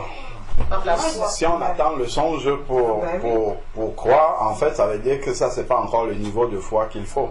Si le Seigneur veut nous donner un songe, il donne, mais c'est pas le songe qui va faire en sorte qu'on croit. On doit juste lire ce qui est écrit, connaître Dieu et croire, parce que c'est Dieu qui a dit. Comme l'exemple que j'avais pris une fois d'un monsieur de qui on se moquait en lui disant que comment tu peux croire à une histoire farfelue que Jonas a été 3 jours dans le ventre du poisson et que après le poisson l'a vomi. Le monsieur dit, mais je crois parce que c'est écrit dans la parole de Dieu. Et si même la parole disait que c'est Jonas qui a avalé le gros poisson, il devait toujours croire parce que c'est Dieu qui a dit. Tout simplement. Voilà. Parce que c'est Dieu qui a dit. Comme c'est Dieu qui a dit, même si il n'imagine pas comment ça peut être, comme c'est Dieu qui a dit, il devait toujours croire. C'est à cette foi-là que le Seigneur veut que nous arrivions. Voilà. Et du coup, par rapport à ces... En fait, moi, la question que je me pose, c'est parce que tu disais tout à l'heure que quand on présente un sujet à Dieu, c'est vrai que bon, quelque part, c'est l'incrédulité que là, en fait, tu insistes parce que tu crois pas. En fait. Mais après, que dire de l'histoire de la veuve et du juge unique? Parce qu'elle a fait quoi? Elle venait tout le temps lui rompre la tête et... Ça revient toujours, hein. Dimanche dernier, on a parlé de ça. Ah bon? Mais bon, je vais revenir dessus rapidement pour expliquer ce passage-là. C'est dans Luc chapitre 18.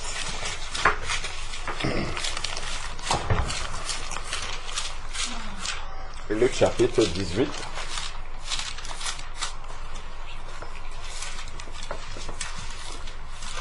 Du verset 1 au verset 8.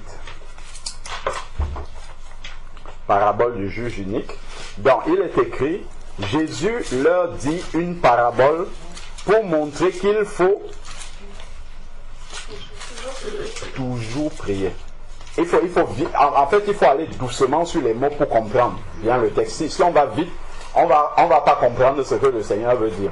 Donc, Jésus dit cette parabole pour montrer qu'il faut toujours prier. Donc, pour nous encourager à prier. Sans se lasser. Toujours prier sans se lasser. C'est ça que le Seigneur dit. Donc, ensuite, maintenant, il raconte dans la parabole, il dit, il y avait dans une ville, les jeunes, si vous ne comprenez pas, il faut poser des questions. Il ne faut pas subir tout ce que vous entendez. Si vous ne comprenez pas, si vous êtes perdu, arrêtez-nous et posez les questions. Moi j'ai une question. Non, il faut. Tu vois, c'est bien marqué d'avoir les questions, mais on respecte juste l'ordre. Tu vois, quand tu as vu comment les sœurs, le frère ont intervenu, c'est quand il y a le silence, tu vois, là ils prennent la parole. Donc, garde juste ta question. Dès qu'il y aura le silence, tu dis. C'est. Toi aussi tu es. Bien sûr. Donc, dès qu'il y aura le silence, allez, tu attrapes ce temps-là et tu poses ta question. C'est une jeune sœur. Donc, poursuivons le verset 2. Donc, le Seigneur dit maintenant, il y avait dans une ville un juge qui ne craignait pas Dieu. Qui ne craignait pas Dieu et qui n'avait d'égard pour personne. Il y avait aussi dans cette ville une veuve qui venait lui dire, fais-moi justice de mon adversaire. D'accord? Pendant longtemps, il ne voulut pas, mais ensuite, il dit en lui-même, bien que je ne craigne pas Dieu et que je n'ai d'égard pour personne, néanmoins parce que cette veuve-là me cause des ennuis, je lui ferai justice, de peur que jusqu'à la fin, elle ne vienne me casser la tête. Dans d'autres versets, c'est me rompre la tête. N'essayons pas de rompre la tête au Seigneur. Bon, continuons. Le Seigneur ajouta, entendez-vous ce que dit le juge inique, et Dieu ne fera-t-il point justice à ses élus qui crient à lui jour et nuit, et ne tarderait-il à leur égard? Je vous le dis, il leur fera promptement justice. Ça, c'est Dieu maintenant. Il leur fera promptement, c'est immédiatement. Promptement justice. Mais quand le Fils de l'homme viendra, trouvera-t-il la foi sur la terre? Bon. Si on regarde ça, on prend Matthieu 6, avant de commencer à expliquer ce texte-là. Si on prend Matthieu chapitre 6, c'est une exhortation sur la prière. Matthieu 6, verset 7. Il est dit, en priant, Matthieu chapitre 6, verset 7. En priant, ne multipliez pas de vaines paroles, comme les païens. Donc ça, c'est la manière de prier des païens, qui s'imaginent qu'à force de paroles, ils seront exaucés. Donc les païens, eux, croient que plus tu dis, plus ta prière est remplie de mots, plus le Seigneur entend mieux et comprend mieux ce que tu es en train de dire. Mais un enfant de Dieu doit savoir que ce n'est pas comme ça. Donc ça déjà, ça nous donne un indice de la manière, d'ailleurs il le dit, ne leur ressemblez pas. ne leur ressemblez pas, car votre Père sait de quoi vous avez besoin avant que vous ne demandiez. Donc, si nous retournons dans Luc, quand tu vois 2 passages de la parole de Dieu, si tu comprends un passage d'une certaine façon et que tu vois un verset qui contredit la manière dont tu as compris, ça veut dire que tu n'as pas bien compris. Parce que la parole, elle se confirme, en fait, elle se confirme simplement. Donc, elle ne se contredit pas.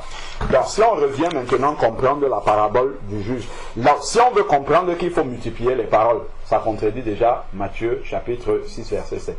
Donc, ce n'est pas de cette façon-là qu'il faut comprendre ce passage.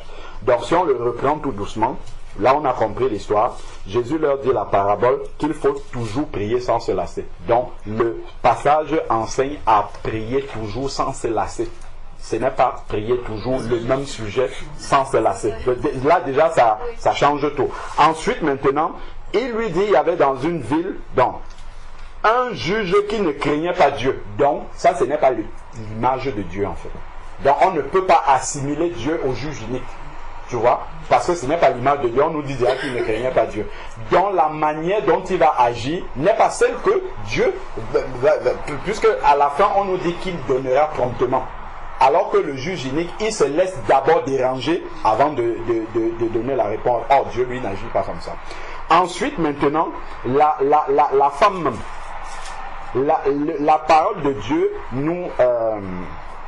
pour les disciples, nous dit, comme on a lu tout à l'heure, de ne pas multiplier les paroles vaines. Or, la femme multipliait les paroles. Donc, même la femme n'est pas l'image d'un enfant de Dieu.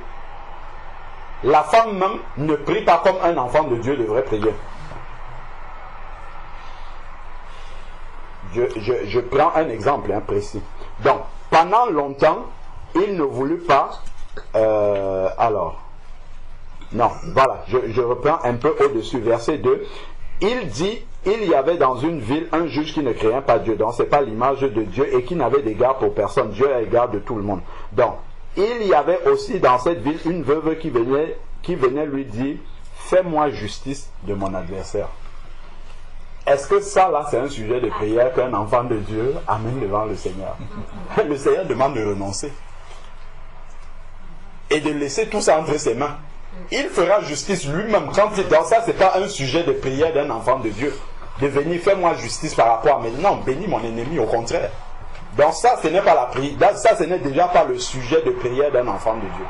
Donc maintenant, en résumé, ce qu'il y a à comprendre ici, ce que le Seigneur veut expliquer, c'est que si déjà une femme qui est une païenne, dans la manière dont elle prie, qui est une païenne, demande à un païen aussi, si déjà elle a la foi que de toutes les manières, il va finir par me donner.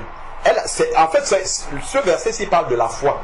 Elle a la foi que qu'il veut ou pas, il finira par me donner. Donc, elle a la foi dans la demande qu'elle est en train de faire.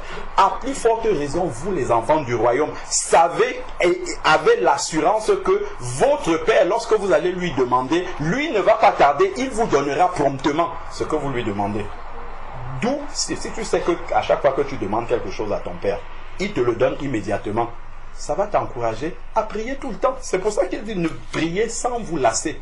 C'est-à-dire ne vous fatiguez pas d'amener les sujets de prière devant le Seigneur parce qu'il va les exaucer. Ayez la foi dans les sujets de prière que vous amenez parce que Dieu va promptement vous exaucer. C'est ça la leçon qu'il y a là, tout simplement. Ce n'est pas une leçon pour encourager la redite dans la prière. Amen. Anne, elle insistait pour son sujet, elle venait tous les jours au temple pour le même sujet. Oui.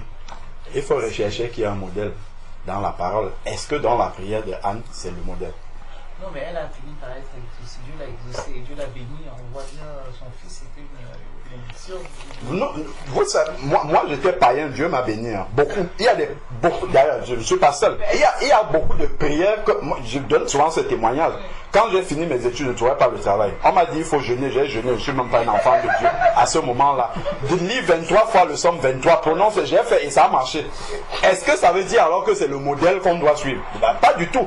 Devenu enfant de Dieu et étant éclairé, à ce moment-là, je dirais que Dieu, il peut voir la souffrance. Après, on peut examiner le cas de Anne. Mais je veux dire simplement que Dieu peut voir. Tu peux prier en insistant. Ce n'est pas pour ça que Dieu va dire je te ferme la porte parce que tu insistes. Mais il va t'amener à une autre dimension. C'est-à-dire qu'il ne va pas te laisser à ce stade où tu viens comme un enfant. En fait, Dieu, il est patient. C'est-à-dire, il comprend en fait que tu ne le connais pas. C'est pour ça que tu parles comme ça.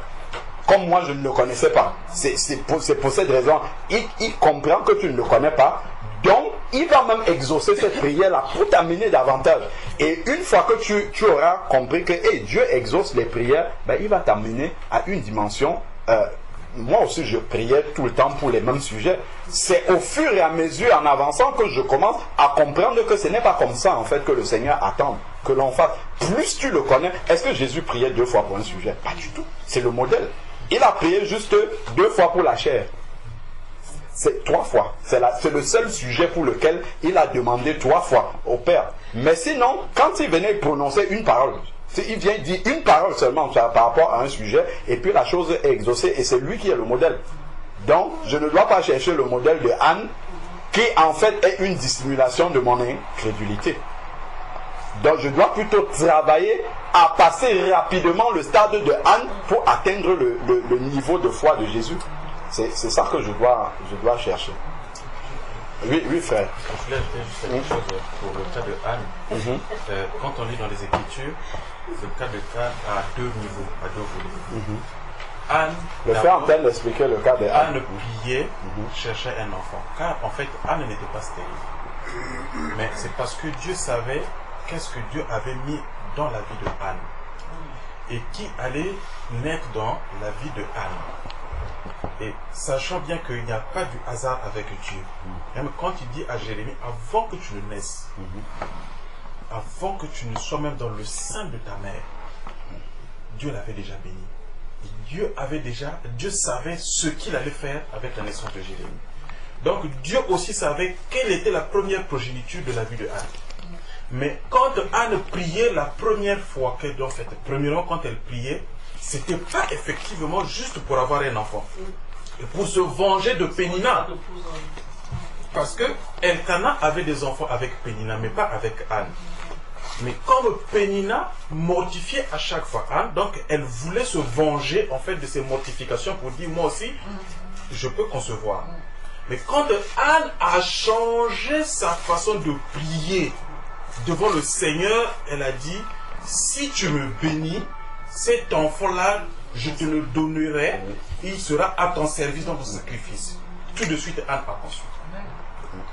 Amen. Tu vois? Dès que Anne a changé sa prière, donc ça, ce n'était plus pour aller se venger contre sa rivale, mais c'était maintenant pour la gloire de Dieu.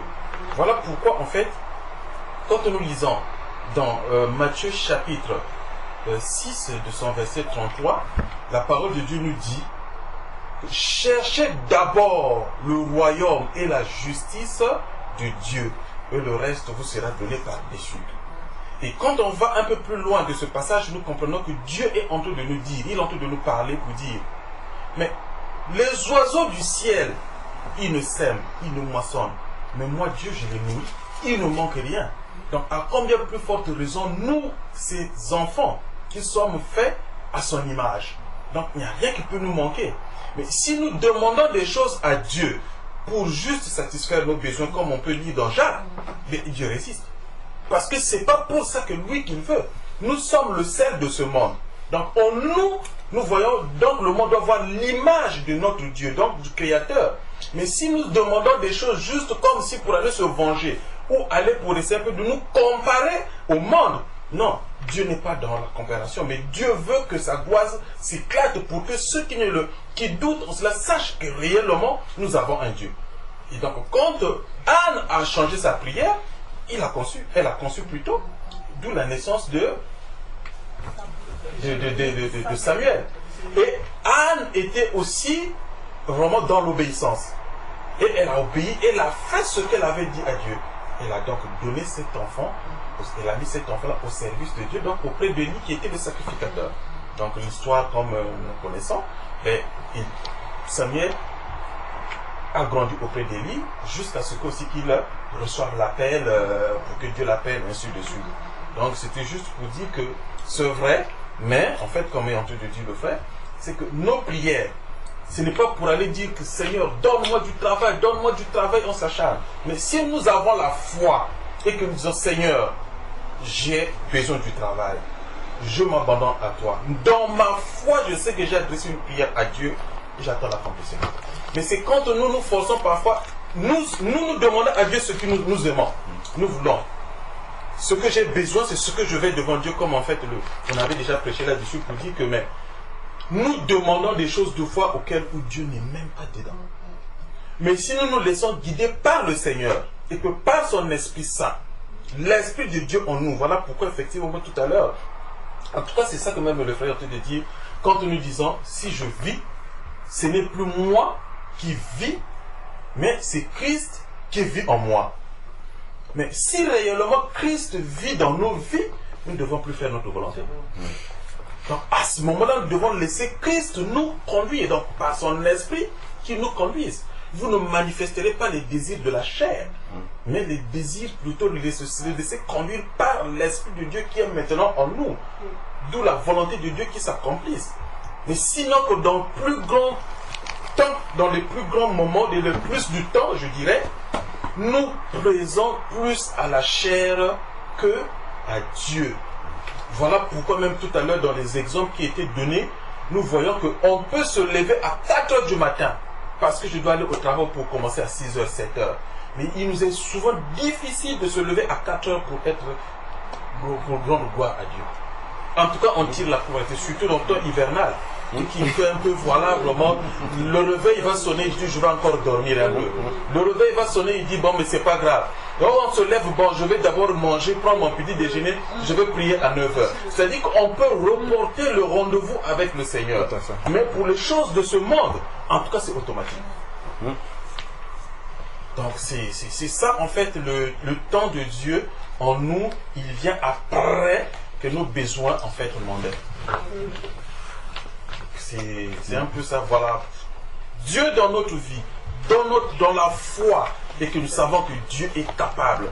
Bien aimé, c'est après des épreuves. Amen. Amen. J'aime bien frère Franck. Il te pose une question, parfois il a la réponse. Hein. Mais il te pose encore la question. Mais après lui-même, dans son palais, il finit toujours encore, il vient pour donner la réponse. Bien aimé, la marche avec le Seigneur, c'est là où la parole de Dieu nous dit. La prédication de la croix est une folie pour eux. Ils ne peuvent pas comprendre cela. Le monde ne peut pas comprendre le mystère de la prédication de la croix. Le monde ne peut pas comprendre, bien aimé, au jour d'aujourd'hui, frères et sœurs, ce qui s'est passé à la croix. Mais il n'y a que nous, au jour d'aujourd'hui, on se familiarise, c'est-à-dire qu'en donnant notre vie à Jésus, à ce Dieu, que Dieu, par son amour, nous donne l'intelligence et la sagesse de comprendre qu'est-ce qui est caché exactement dans le miracle, dans le miracle de la prédication de la croix. Mais sinon, le monde, ils ne connaissent pas. Mais il n'y a que nous devons expérimenter cela par la foi en croyant que réellement, le passage de notre Seigneur à la croix nous a donné, c'est-à-dire que je dirais en fait, cette puissance nous met à part de pouvoir dominer devant Satan. Amen. Amen. Donc nous ne devons pas, des épreuves, on les aura jusqu'au dernier jour. Mais si nous avons peur des épreuves, mais à ce moment-là, on renonce à Dieu. Parce que lui, il n'a pas renoncé. Bien aimé, qui pour nous aujourd'hui peut accepter, sachant que ce qu'il est en train de faire, surtout, ce n'est pas pour son intérêt, pour l'intérêt des gens qui sont là, mais on est en train de le frapper. Le sang est en train de jaillir. On est en train de lui cracher dessus.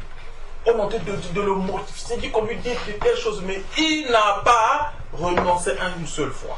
Jusqu'à ce que les clous bien-aimés qu'on l'a percé, on l'a cloué. Mais il dit, moi je vais jusqu'à là, jusqu'au bout.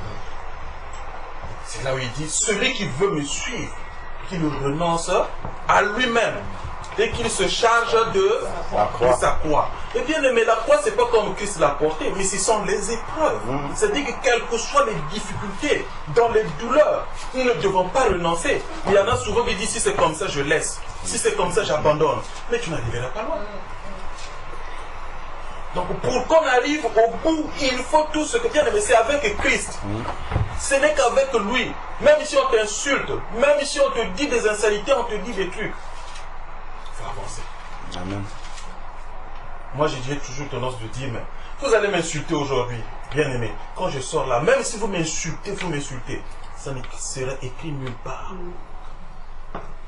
Même dans mon fond intérieur, ça ne sera pas écrit. Parce que le sang de Jésus qui coule en moi a déjà tout effacé. Donc qu'ils fassent tout ce qu'ils peuvent dans ta vie, dans ma vie, mais nous devons regarder à la croix de Christ. C'est là où parfois des problèmes nous accablent.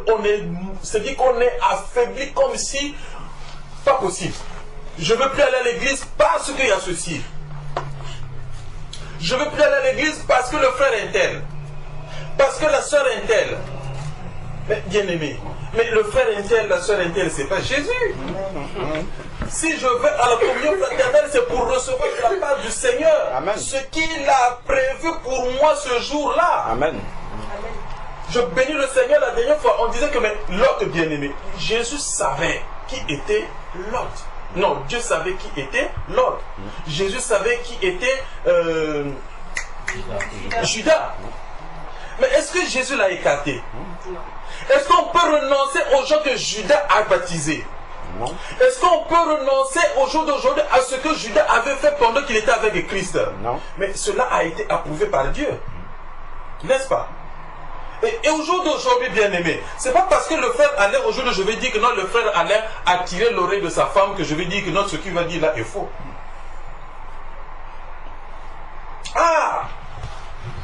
Et très souvent, nous sommes dans ces choses-là. Ce qui s'est passé dans la maison du frère Alain, ce qui s'est passé dans la famille du frère Georges, moi, je veux maintenant prendre ça pour un jugement. Pour dire, parce que ça s'est passé dans sa maison, au jour d'aujourd'hui, Dieu l'a vomi. La parole de Dieu dit, je crois que c'est dans Romains 4, 14 ou 14, 4, si je ne me trompe pas, il dit, qui es-tu pour juger mon serviteur?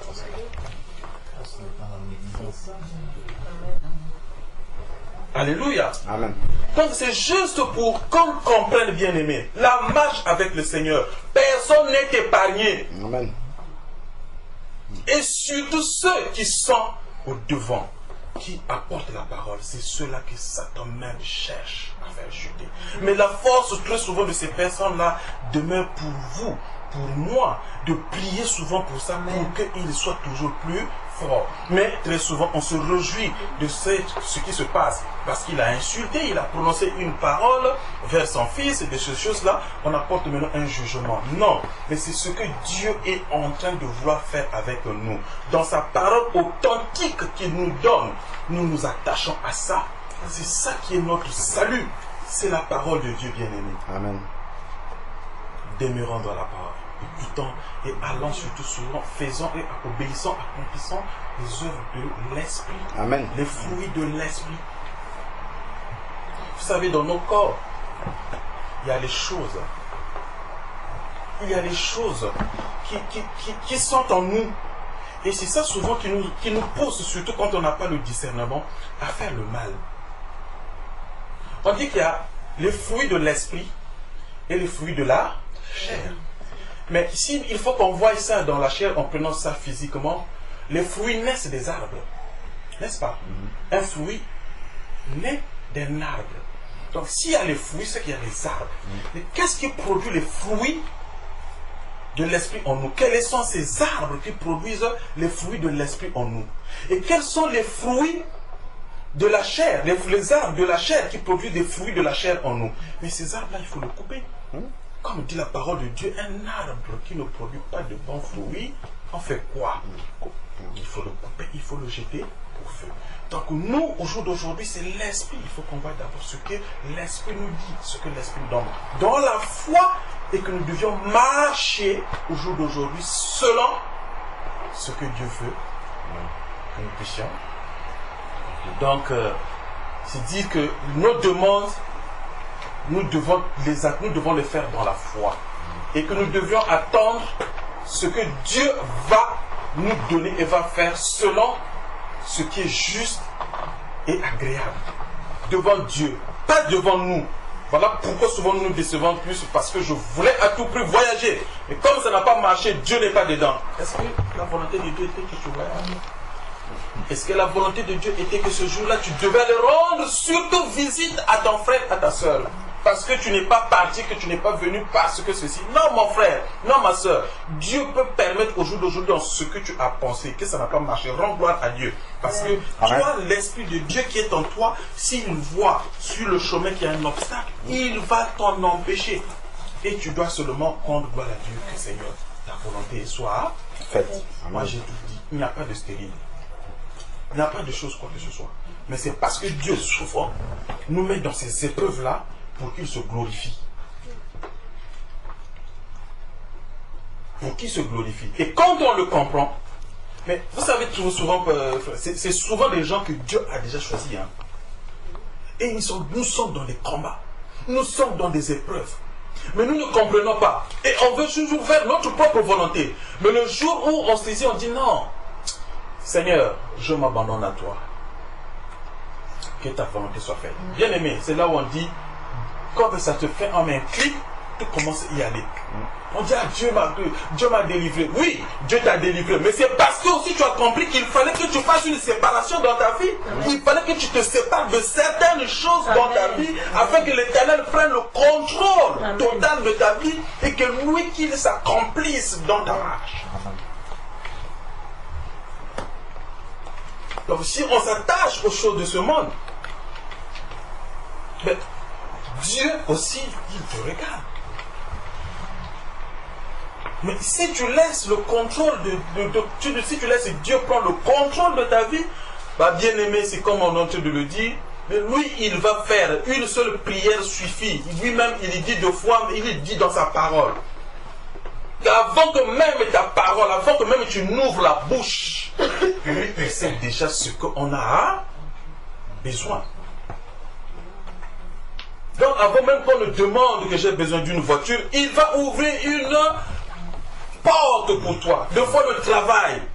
Là où tu étais, on va te dire, ah, ma soeur, mais on a dit qu'on est en train de chercher quelqu'un là-bas, ou une soeur, ou bien un frère pour tel boulot. Mais moi, j'ai la capacité, moi, j'ai le diplôme. Il dit, ah, mais c'est de postuler. Tu vas voir, tu arrives là-bas, tu gagnes 1200 euros, 1300 euros, tu arrives là-bas, un salaire de 2300. Comment ça se fait? C'est Dieu qui est en train d'ouvrir les voies pour toi et les choses sont en train de se faire d'elles-mêmes. C'est là où le monde dit parfois la chance. C'est pas la chance, c'est la grâce. Parce que Dieu sait déjà. Il savait que maintenant ce moment-là est arrivé pour toi.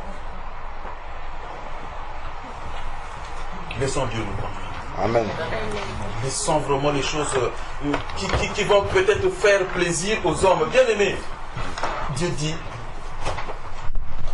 que les choses de ce monde, vous savez, il y en a même qui sont entrés au jour d'aujourd'hui vraiment bien aimés. C'est-à-dire que, je ne sais pas qu'est-ce que je peux dire, mais on est en train de s'atteler tellement aux choses de ce monde. On est en train de détruire même parfois pour les femmes leur foyer. Pour les hommes aussi, ils sont en train de perdre beaucoup. Les femmes, il y a des cassures dans les foyers. Vous savez pourquoi? Parce que je dois avoir l'argent, il faut que j'achète une voiture. Je dois avoir l'argent, il faut que j'ai des habits.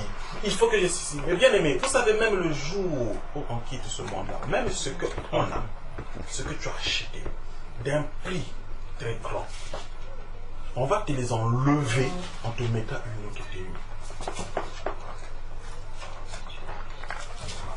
Il y en a au jour d'aujourd'hui qui ont détruit leur foyer, hein, surtout pour les femmes.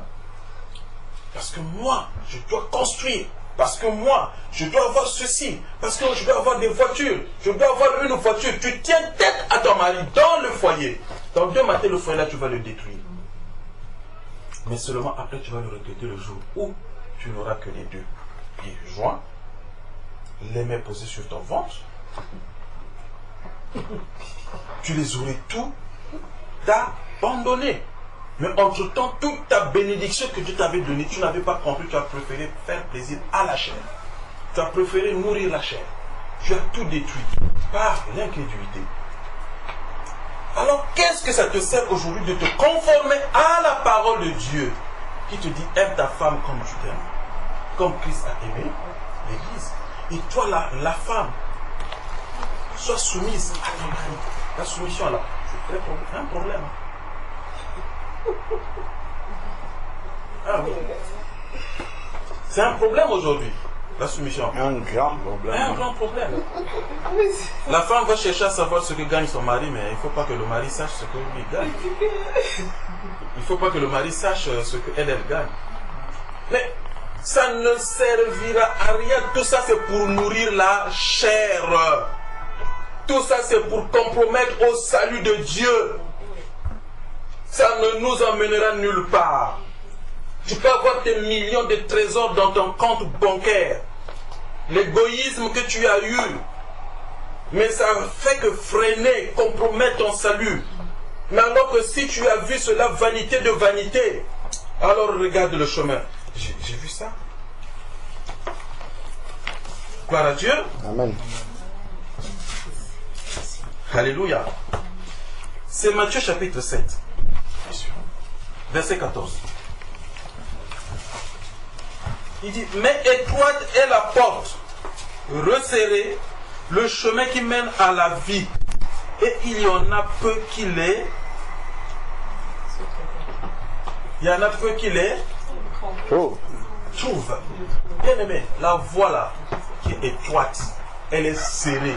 À cause, effectivement, de nos besoins, aux choses qui nous confessent pour la Seigneur de Dieu, nous nous attelons, nous nous attachons, et que nous faisons plus la volonté de l'homme que de Dieu, alors que cette voie-là, bien aimée, elle se resserre devant nous. Mais si nous laissons Dieu dans notre vie nous conduire, bien aimé, il y aura même un jour, il va te dire que, mais écoute, tu n'as que vraiment même, au jour d'aujourd'hui, même si quelqu'un prend les chaussons, il va sortir avec, il va marcher avec, on va commencer à dire, oh, mais regardez-lui là, il a les chaussons, il est dehors.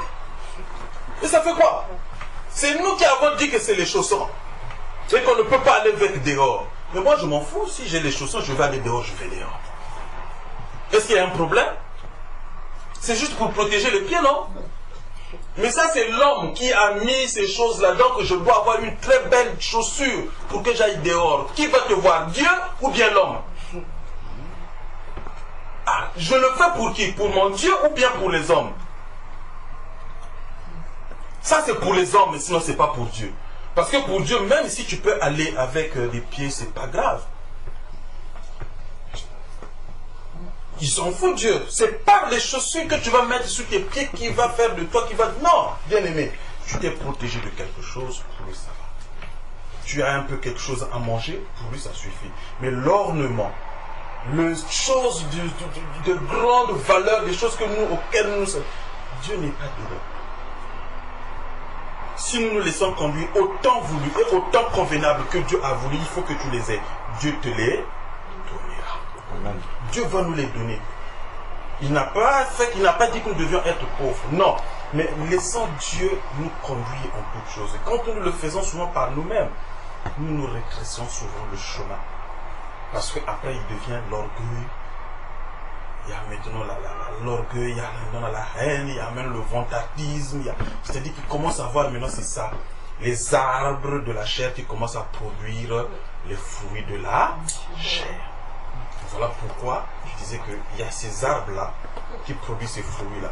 Mais si nous pouvons couper ces arbres-là, vous verrez que l'Esprit de Dieu prendra place en nous et que ces choses-là n'auront presque plus de grande valeur devant nous. Même quand ils viendront dans nos vies, on ne verra plus ça tel qu'on les voyait hier. On ne les verra plus de cette image-là. On aimerait avoir une très belle voiture. Mais si on a dominé ça bien aimé, le jour que Dieu fera grâce et que tu l'aies, ou une maison, le jour que Dieu fera grâce et que tu l'aies, je vous assure, on ne verra plus la valeur de cette chose-là. Bien qu'on l'a, bien qu'on demeure avec, on vit avec ça, on ne verra plus parce que l'Esprit de Dieu a tellement inondé notre vie, notre cœur. On verra plus les choses de Dieu que les choses de ce monde parce que l'orgueil va passer. Dieu nous bénisse. Amen. Je voulais Je vais être très bref.